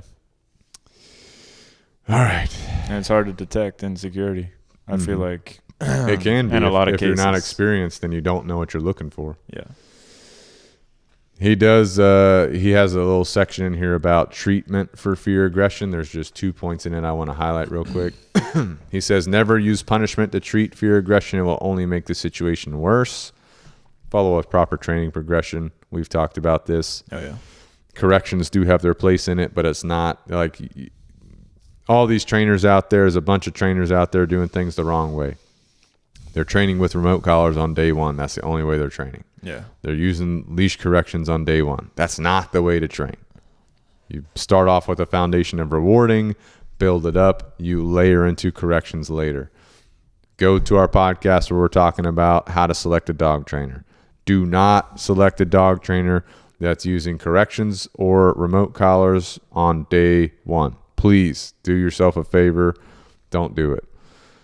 Next thing he says here, desensitizing by exposing the dog to fearful stimulation at a lower intensity, giving powerful rewards such as food and touch for not showing fear aggression is the best method of training. Remember, stroking your dog to calm him when he shows signs of nervous, fearful aggression exaggerates the problem. You are actually reinforcing his aggressive behavior by rewarding his fear with contact comfort. There we go. Which we touched on later. Yeah. He said, this process is time consuming, but it works. Prevention is far easier than cure, and many of the types of aggression, this one is the most preventable. Some hard hitters. It's getting hard. Serious wording here towards the end of the book. Yeah. All right, then he talks about protective aggression, which can include territorial aggression. But he said that protective aggression, in which a dog protects his home, his car, his garden, which is a yard, and his family, is of course one of the strongest values of canine companionship, but it can often become troublesome and must be controlled. We all want a dog that protects our house and our yard, right? But we also want it to be controlled. So how do we balance that dichotomy? Through training. Yeah. You know what I'm saying? You're not going to, because you're also creating conflict by like, good boy, barking. And then your friend comes over, no. You know, like, why are you going after Right. why are you going after him? You know, he's a good, he's friendly. He's a good guy. Yeah, he's a good guy. Yeah. What's going on? All right, prevention. Both dominance aggression and fear aggression can be components of protective aggression. This means that proper selection, followed by good socialization, are equally important factors in preventing excessive protective or territorial behavior. Certain breeds, specifically the herding and guarding breeds and most terriers, are genetically programmed to protect. If these dogs are not properly socialized, they are likely to become protective of their territories, but in an undisciplined and uncontrolled fashion. So again, it's all about like what you're allowing your dog to do, training your dog, that kind of stuff. Yeah. You know? All kind of boils down to around the same points. Right. For a lot of this stuff. Right. Is proper structure. All right, a couple more aggression things we're going to talk about for social behavior of aggression. Intermale aggression. Males of all domesticated species, including dogs and us, have a special propensity for fighting with each other. Hey, what'd you say, buddy? Oh, yeah, come over here and say it to my face. When two females fight, it's usually because of a conflict in dominance. Intermale aggression is, of course, a specific form of dominance aggression. I'm the alpha. Right. No, I'm the alpha. Right. Treating intermale aggression. Yeah. This is the only form of aggression for which there is a good likelihood for improvement through castration. There is approximately a 60% likelihood that castration will significantly reduce intermale aggression, which honestly isn't that much. Right. 50%. Right. But again, training is going to help you. You know what I'm saying? Mm-hmm. The last form of aggression is predatory, which is basically chasing things, right? Which is natural. Prey drive. Any breed of dog can behave in a predatory fashion, but a dog is less likely to do so with animals with which it has been socialized. I have dogs. I have chickens. I have dogs that like to be predatory. I had to teach them to not do that to the chickens, as I had to do with my cats too. Treating predatory aggression, he says, this is the most difficult form of aggressive behavior to overcome, simply because it is rooted so deeply in the dog's mind. The rewards are, after all, magnificent: the chase and the kill. Yeah. Nothing better than grabbing that object or creature, whatever it is. I mean, if your dog's chasing your cat and all this, you got to train them. You got to, like, if you're, the thing is too, if sometimes you're on top of them and like not letting it happen, then sometimes you're letting them chase the cat, you're beating yourself up. Right. Because they're going to, the rewards, the intermittent rewards override what you're doing, the reward of actually getting to do it. So got to be consistent. You got to be on top of it. Yeah. You know? All right, wrapping this chapter up, he says, aggression develops to its maximum potential by the time a dog is 2.5 years old. We have an ambivalent attitude towards it. On the one hand, we dislike unruly, aggressive dogs. On the other, we admire the dignified, solid, well-mannered canine who eventually turns and uses aggression on the unruly one. We expect our dogs to let our friends enter our homes and cheerfully greet them, but at the same time, prevent intruders from entering and deal with them severely if they do. We fantasize that our dogs will protect us from bears and tigers, yet we expect them to leave sheep and rabbits to graze freely. Right. We ask too much of the dog's mind.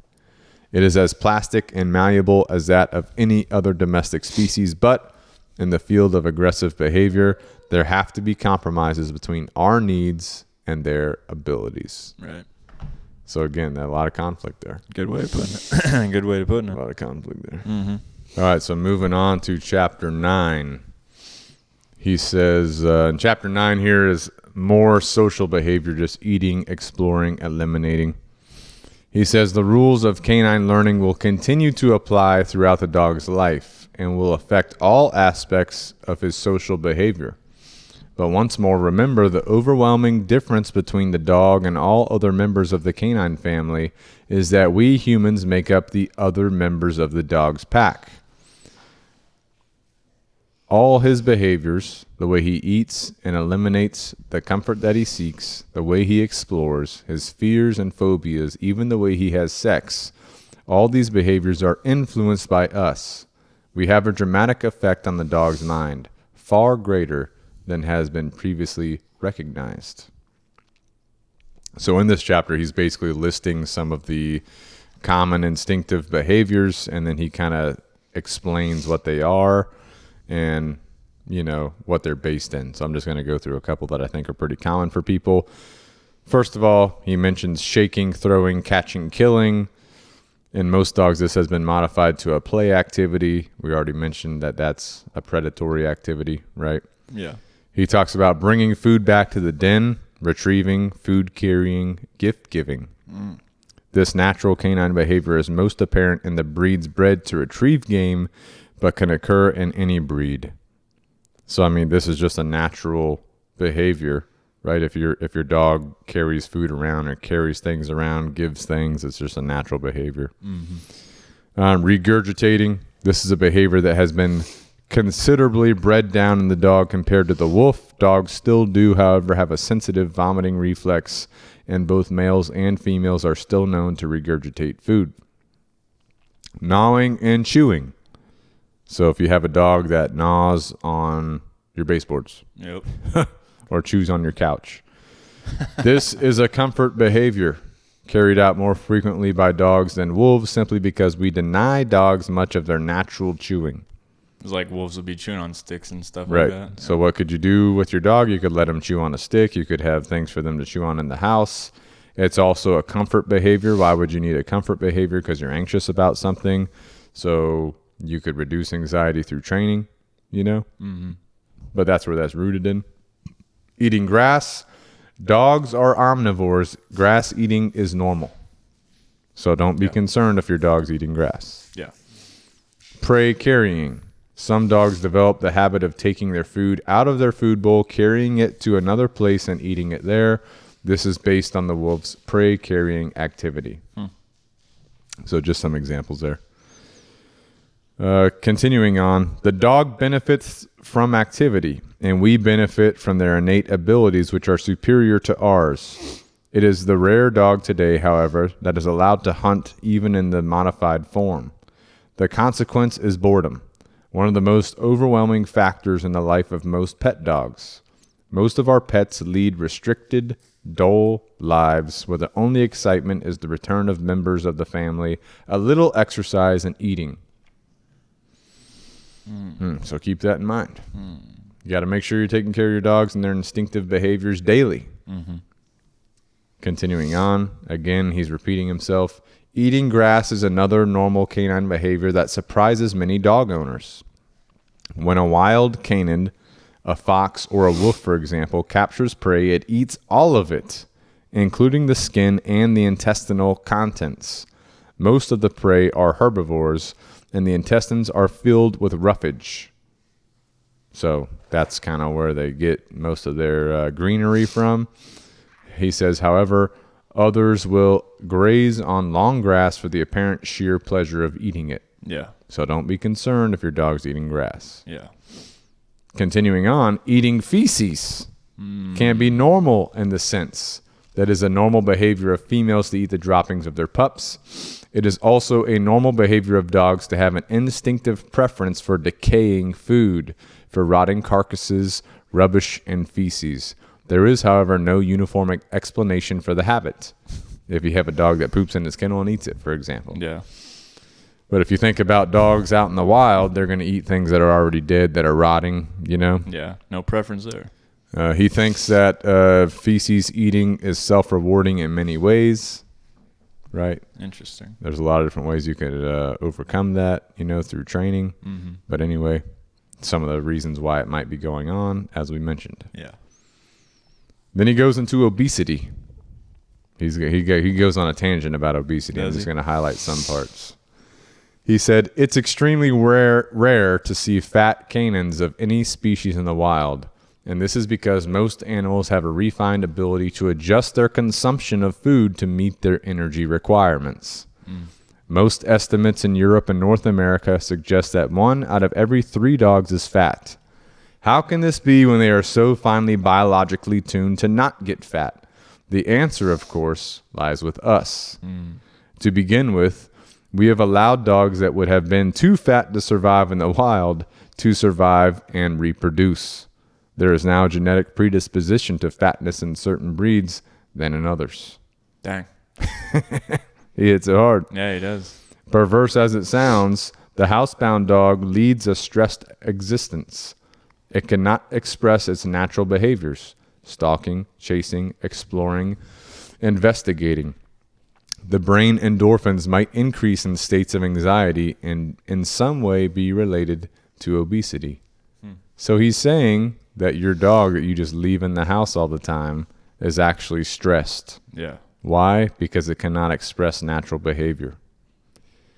He says, regardless of the specific causes, most cases of obesity in dogs are owner-inspired.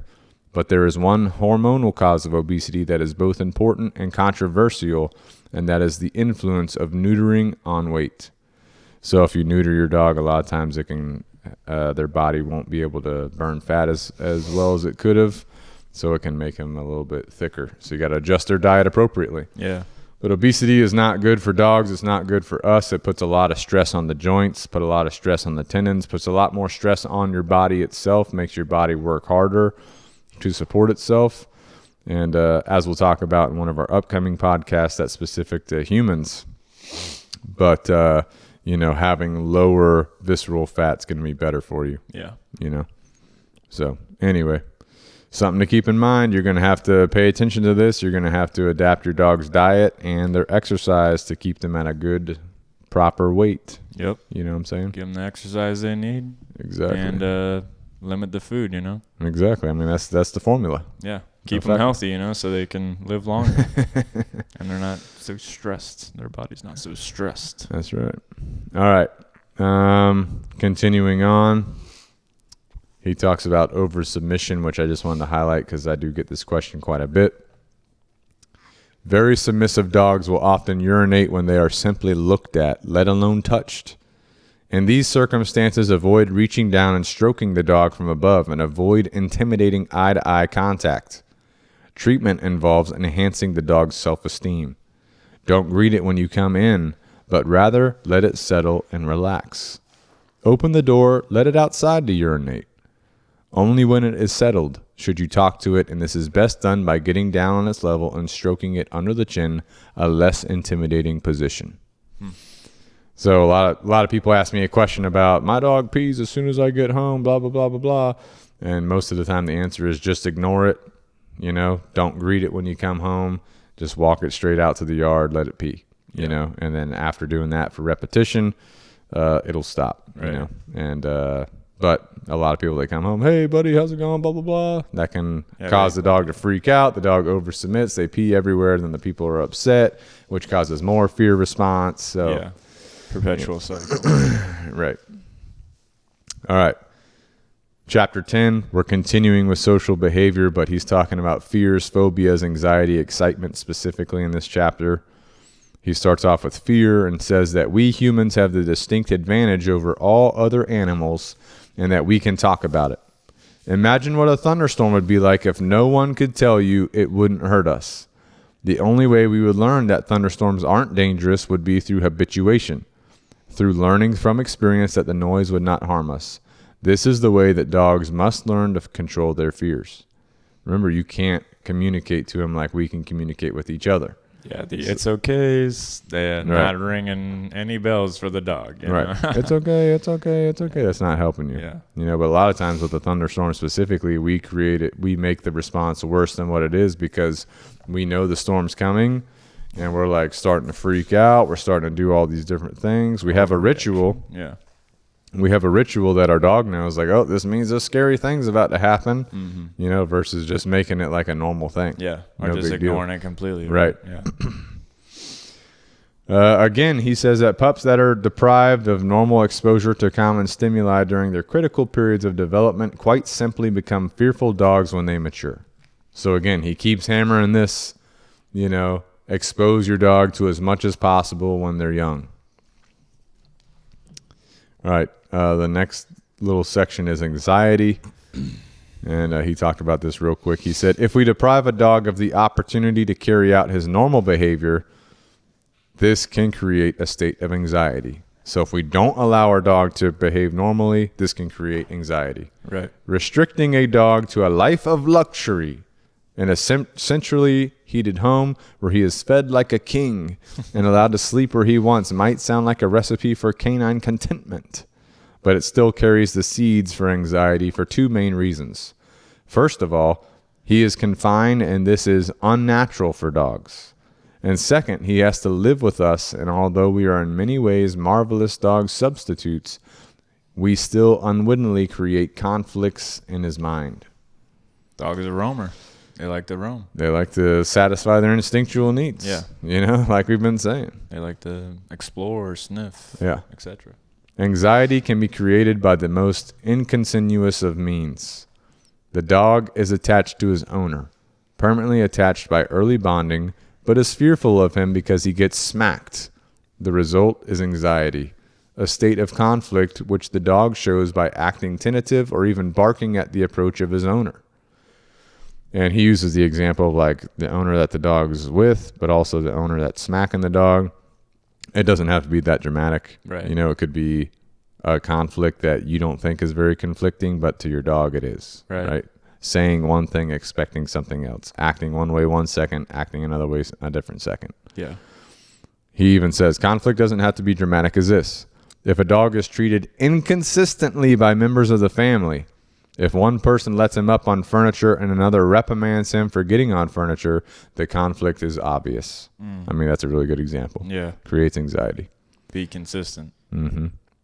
And he says, excitement is not the only outlet for a dog's anxiety. And excitement could be like just spiking energy, you know?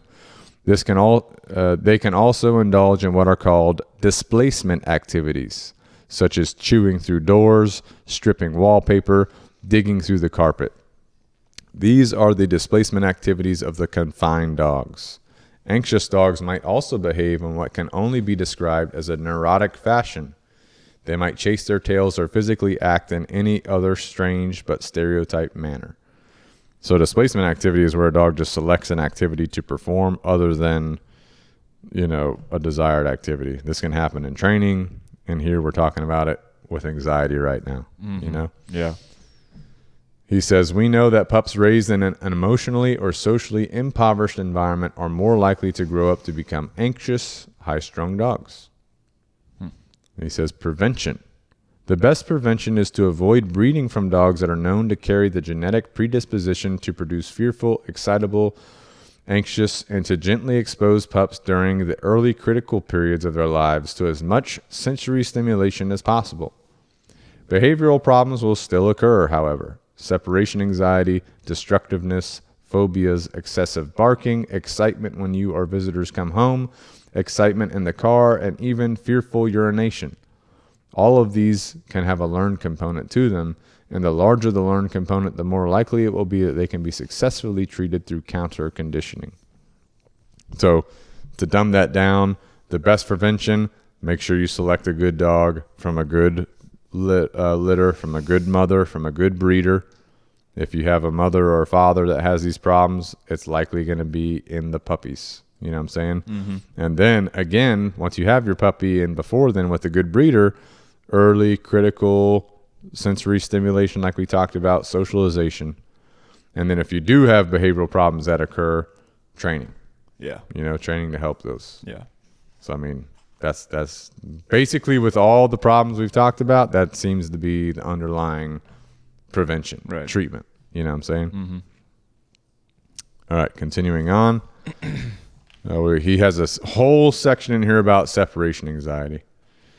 But in this section, he says, many of the behaviors are self-rewarding. Chewing reduces tension. Physical activity does the same. Even urinating and defecating is self-rewarding because of the psychological effects these procedures have on the body. Many owners feel that their dogs are destructive in their absence, or urinate and defecate out of spite to get even for being left alone. This is not true. The dog's mind doesn't work that way. Quite simply, dogs are not capable of spitefulness. Dogs do not behave in these ways to get even with their owners. They don't act in these ways because of a lack of obedience or because they are dominant or out of boredom. They do so out of anxiety. So separation anxiety is just another form of regular anxiety. You know what I'm saying? Yeah. And again, how do you prevent it? You do what we talked about. You provide that physical and mental stimulation. You fulfill their instinctual needs on a daily basis. Yeah. I mean, it doesn't get more simple than that. Yeah. You know what I'm saying? All right, wrapping this chapter up, he says, the relationship owners have with their dogs affects the dog's behavior. Dogs whose owners are more anxious than normal are more likely to show anxiety or stress-related displacement activities, such as excessive barking or chewing. Dogs whose owners are emotionally attached to them are more likely to show dominance aggression. The neurotic owner, because of his own greater anxiety, is more likely to induce excitement and conflict in his dog by the way he behaves towards it. Neurotic owners are more likely to punish their dogs inconsistently in ways that are likely to increase the dog's state of conflict, which is their anxiety. Yeah. The more inconsistent you are, the more you're going to create anxiety in your dog. Many owners look upon their dogs as extensions of themselves. They project feelings that they personally find difficult to express in their own personalities onto their dogs. This can produce conflict in the dog's mind and consequent anxious behavior. It is we who are modifying the dog's mind, and we are unwittingly doing so because of our own vanities and insecurities. So again, it all comes down to us. Yeah. Dogs will teach us a lot about ourselves. They can teach us to be calmer if we're conscious about it. They can teach us to reduce our own anxiety through doing these types of things to reduce our dog's anxiety. But we have to be conscious about it.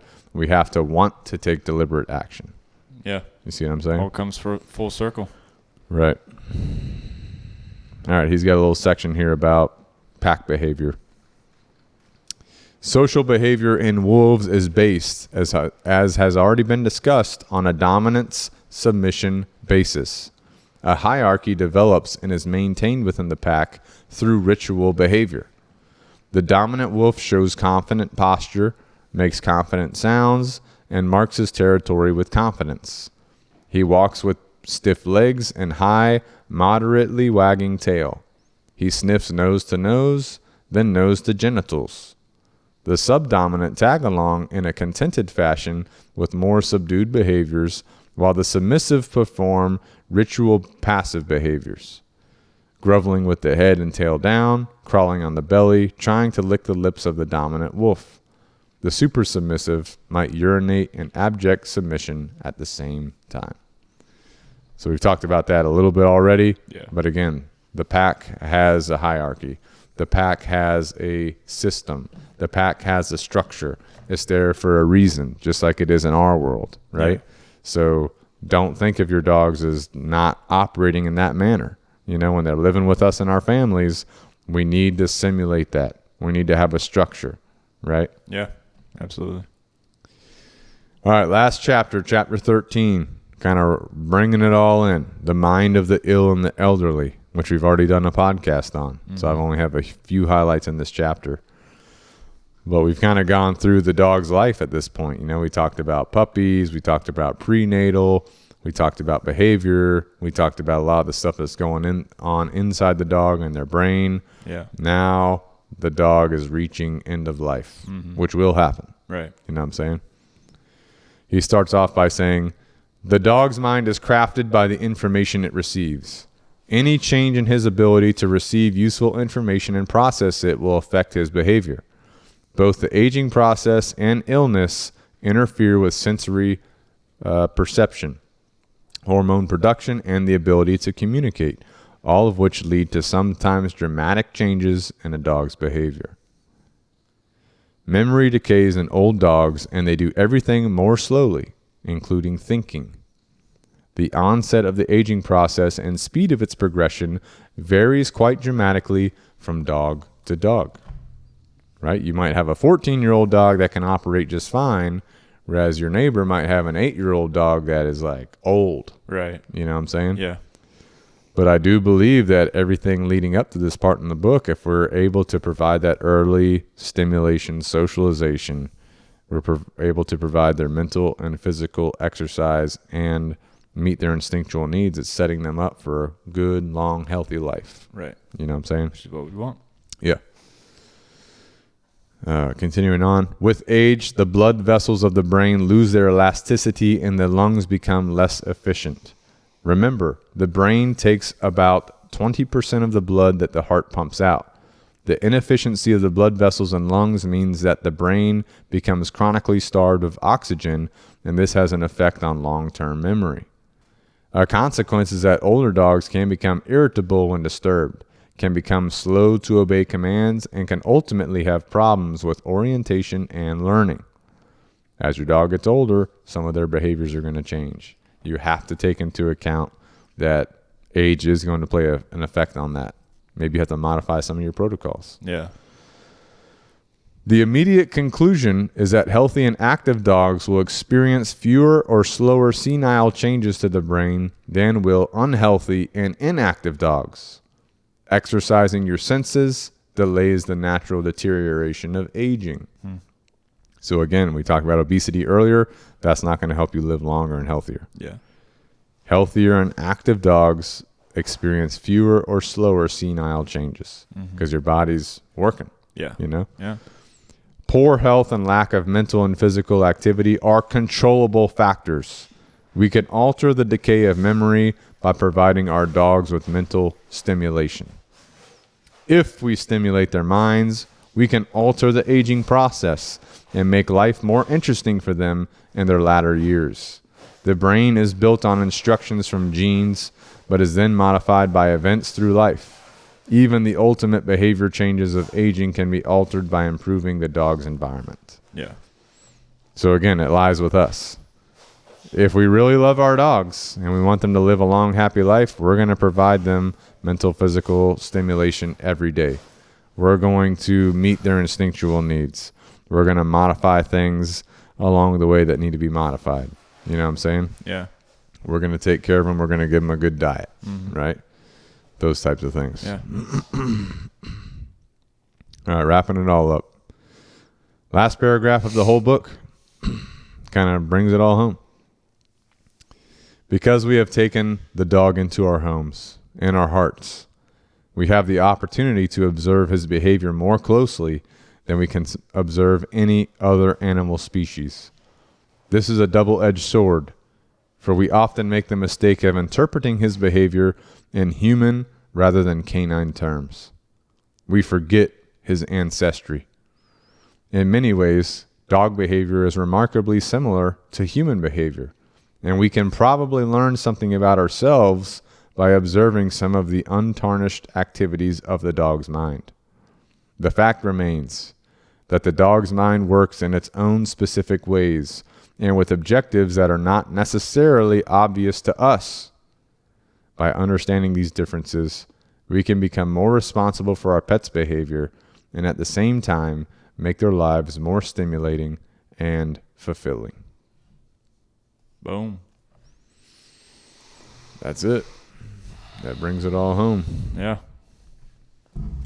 Bottom line, if you want your dog to live a long and healthy life, give them all their instinctual needs meet them. Yeah. You know. I mean, yeah, this book covered so much information. Like we barely touched the wave tops of it, but it's 191 pages long. But I mean, this book is like a book that will last through time. Yeah. It's so relevant, even though there's some information that I think is a little bit not pertinent today, but the majority of it is, you know. And one of the things that he mentions in this last paragraph, how the dog's mind works in its own ways with objectives that are not necessarily obvious to us. Again, going back to your dog's doing things purposefully all the time. You might think that it's not, but it is, you know. So if you want, having the ability to learn what is your dog possibly doing, what is it probably doing, you know what I'm saying? I think that's important, especially if you have a dog that potentially is a problem. You know, I don't want to say a problem, but like dogs that have, you know, certain behaviors that can cause issues. You see what I'm saying? Yeah. Versus a dog that has no issues, no problems. You don't ever have to do any type of oversight or anything for it. So anyway, definitely a lot of information to unpack. We covered the wave tops. I do recommend you get the book. You check it out if you want to learn more about it. Again, all of our trainers, all of our apprentices, they have to read this book, right? They have to do a book report on it. And then they get quizzed on it because the information is so powerful. Yeah. So anyway, hopefully you took something away from skimming the wave tops. There's always lessons that can be learned. And, you know, take it and use it as you will. Pick up the book. Pick up the book. Take the information and use it as you will, for sure. All right, before we wrap up, though, we're going to be talking about our sponsors. We're going to be talking about sponsors. The first one being Canine Revolution Dog Training. The best in the business, boys. Yes, sir. And you know they're the best because they're reading stuff like this and doing book reports on it to get their certification. Above and beyond. But well above and beyond. Yeah. And they're training the right way, too. You know, he said, you know, don't punish a fear-aggressive dog. Don't punish a dominant, aggressive dog.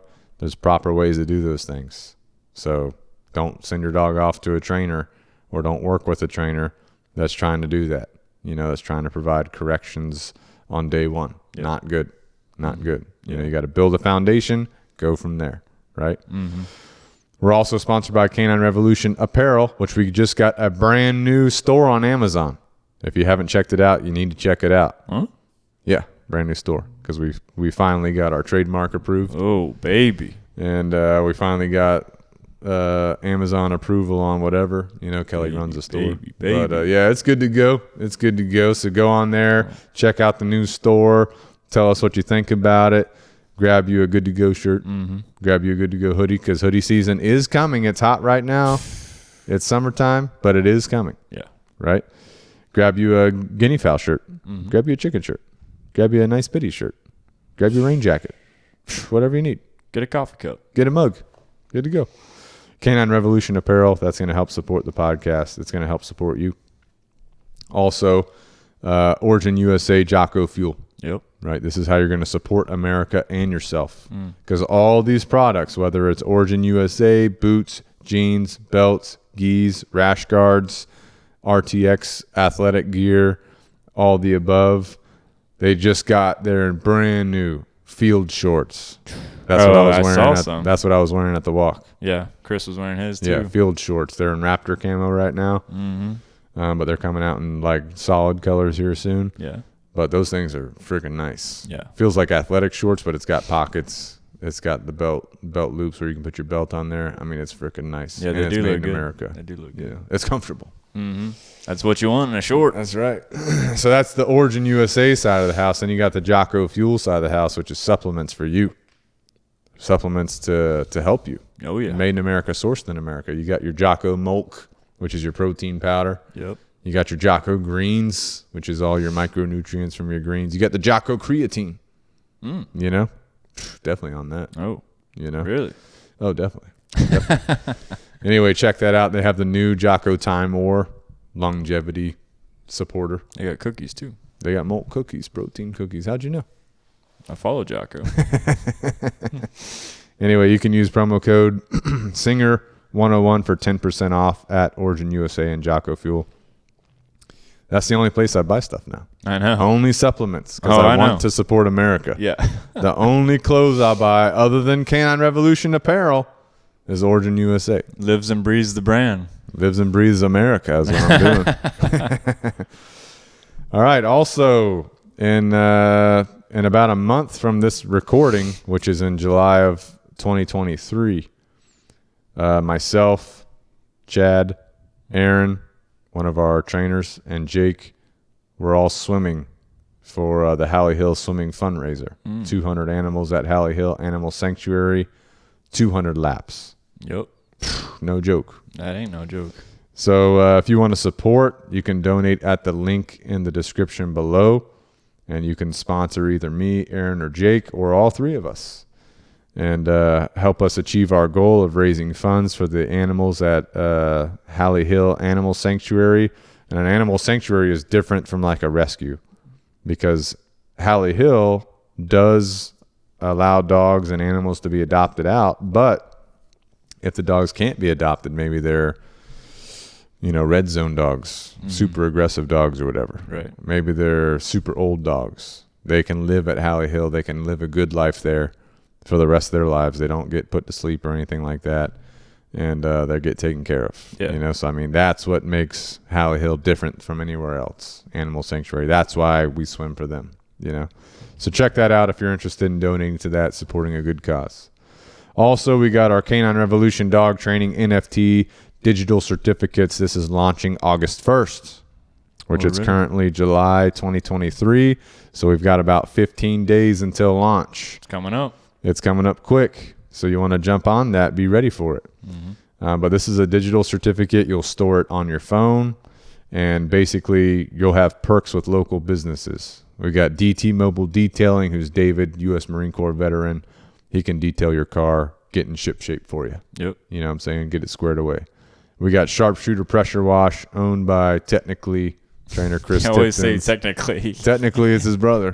Technically, it's Chris's brother, Josh. I mean, I think it just is. You get some perks. You get some perks with him. And again, you could pressure wash your house yourself. Why would you do that? Because you're not a house pressure washer. You're not trained to hit every detail properly.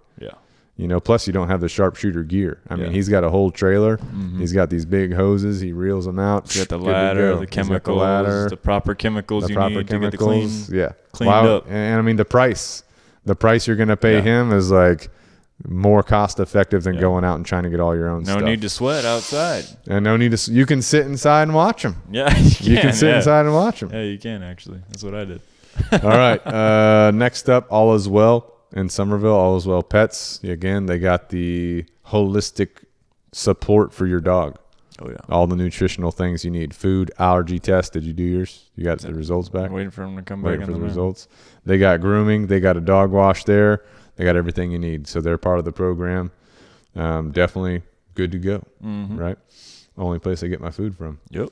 All right, we got Bob with Carolina Premier Inspections and Pest Control. We've had him on the podcast. He's good to go. He's good to go. But if you need your new home inspected, if you need a home that you're buying inspected, if you need your apartment, townhome inspected, he can do that. He'll let you know. He'll find what's going on. He'll give you a full report. Or if you're like me, you've been in your home for a while, you want to make sure you're staying on top of the maintenance for it, you can have him come out every so often, do an inspection, make sure that you know what you need to be doing with it. Yep. Right? Then you got the pest control side of the house where, hey, you got your chickens in your yard, you got your guinea fowl in your yard, keeping the perimeter up out there, but you got to keep that termite perimeter. Yeah. You know what he said about the termites? They can cause havoc. Oh, yeah. You know what I'm saying? You got to keep that interior perimeter, the ants, the spiders, right? Keep the interior perimeter set. You're going to need Carolina Premier Pest Control. That's where Bob and his team and Eric come in. So good to go with that. Help me with my ants. Definitely. You had some ant problems. I had some ant problems. They took care of it. Oh, yeah. Real quick, too. Oh, yeah. Real quick. All right. Next up, we got the Velasquez Company. That's Antonio and his crew. They do painting. They do drywall repair. They've done all of our fencing. A lot of fencing. Yep. A lot of fencing. A lot of painting. A lot of land to cover. They get it done. Oh, yeah. Antonio's a get after it type of guy, too. Yeah, he is. You know what I'm saying? So check that out.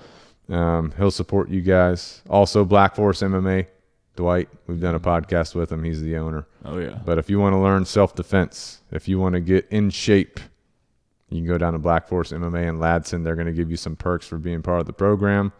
Also, Cane Bay Chiropractic. Get your spine in check. Get your nervous system in check. Get cracked. Right? Doc Anthony, he's going to help you out. Had a guy, one of my buddies at the gym the other day, had a rough weekend. I don't know what happened, but he came to the gym hobbling. I said, what the hell's going on? And he's a foreign guy, but he said something happened with his back. I said, you got a chiropractor? He said, he's tried this guy, tried that guy. I said, I'm going to send you to my guy. So send him over to Doc Anthony. He's good to go. Yeah. No factor. Hell yeah. Also, Doc Anthony has Lanzera Defense Strategies, which is his CWP defensive pistol courses. And you can take his courses and learn, right? And he's trained with, in the past, he's trained with Tier 1 groups, right? Oh, yeah. He's trained with them. He's taught them. So he's taken that knowledge. He's applied it now on his civilian scale. He'll also train with certain entities as well. You have to set that up with him. But Lanzera Defense Strategy is going to give you some perks for being part of the program. And we're working on some more options as well. If you are a local business and you want to get involved in our program, let us know. Email me, Chad Singer at caninerevolutiondogtraining.com, and we can get you involved. Also, recently on the Pack Talk Podcast YouTube, me and Ben went to an event. I was a guest speaker, and we posted that speech on YouTube. Talked about discipline, talked about freedom, talked about finances. What else did we talk about? Time. Talked about, time management. A lot of stuff. A lot of stuff juiced into like an hour. Investments. Finances. Yeah. All the above. So if you want to hear that speech, you can go to our YouTube, Pack Talk Podcast YouTube channel. You can listen to that. Achieving Freedom is what we called it. If you need a guest speaker at your event and you want me to come, email me, Chad Singer at caninerevolutiondogtraining.com. We can get you on the schedule.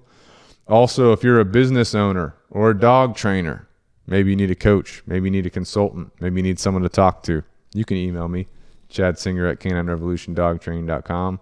We can set that up.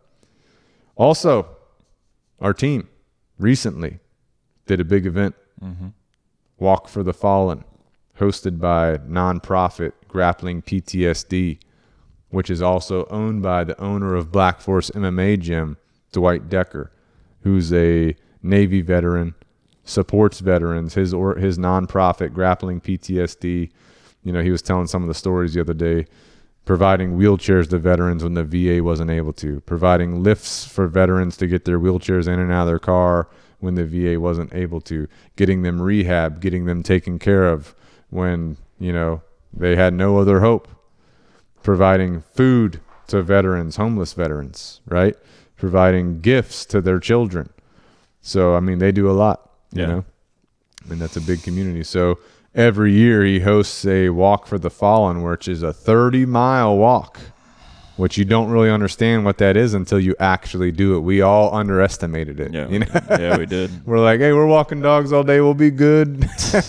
Yeah, you think. I don't think anything could prepare you for that. That was painful. But it was extremely painful. It was pain that needed to be earned for the fallen, Yeah. So he does that every year.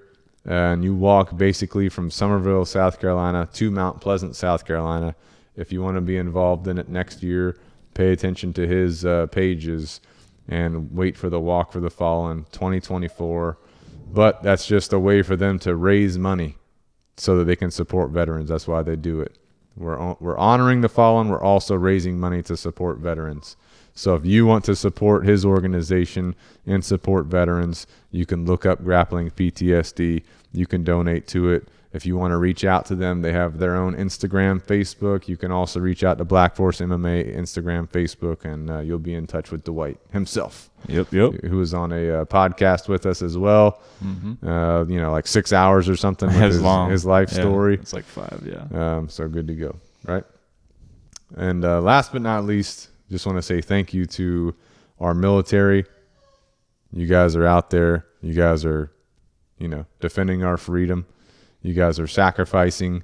Your families are sacrificing. So we want to thank you guys. If you guys need dog training, reach out to us so we can take care of you. First responders, same thing. The thing about military is when they deploy, generally they're deploying overseas. What most people forget is when first responders go on duty, when they deploy, they do so in their own community, which can be extremely challenging. Could you imagine being a cop, pulling over someone for a DUI, arresting them, and then seeing them in Walmart a couple days later, you know, when you're off duty? That's crazy. Yeah. And that can add a whole nother level of stress to yourself and your family. You know what I'm saying? So thank you to the first responders out there. If you guys need dog training, let us know. We're here to support you. Teachers too. A lot of people don't thank teachers enough, but literally raising the next generation, helping to raise the next generation, right? You shouldn't leave raising your kids in your teacher's hands, but they're an important part of your tribe, of your family, of your community. They need to be taken care of, you know? Yeah. They're teaching our kids how to read, how to write, all these different types of things. So thank you to the teachers out there. If you guys need dog training, please let us know. If you need someone to come talk to a class, please let us know. Be honored to help out for all you guys do. So with that being said, appreciate you guys listening. If you have feedback, please let us know. We do take that into account. We do pay attention to all comments as much as possible. The only comments that we sometimes get lost on are the Facebook ones because there's a lot of back and forth going on the Facebook. Yeah. Nonstop. But the Instagram, YouTube, the emails, we're on top of those. Please rate us. Please subscribe to us on your favorite podcasting platform. That helps us reach new people. Please let us know what you want to hear us talk about in the future because we're here to serve you, and hopefully the information we're putting out you're finding of value, right? But don't forget, grab you a Jocko Go. I already had a 50-50 tactical today. We got this pink mist I brought for Ben, but he was drinking a frickin' Monster, so I guess I'm taking this home. So anyway, good to go with that. Get on Jocko Fuel if you need them. But until next time, this is Pack Talk Podcast.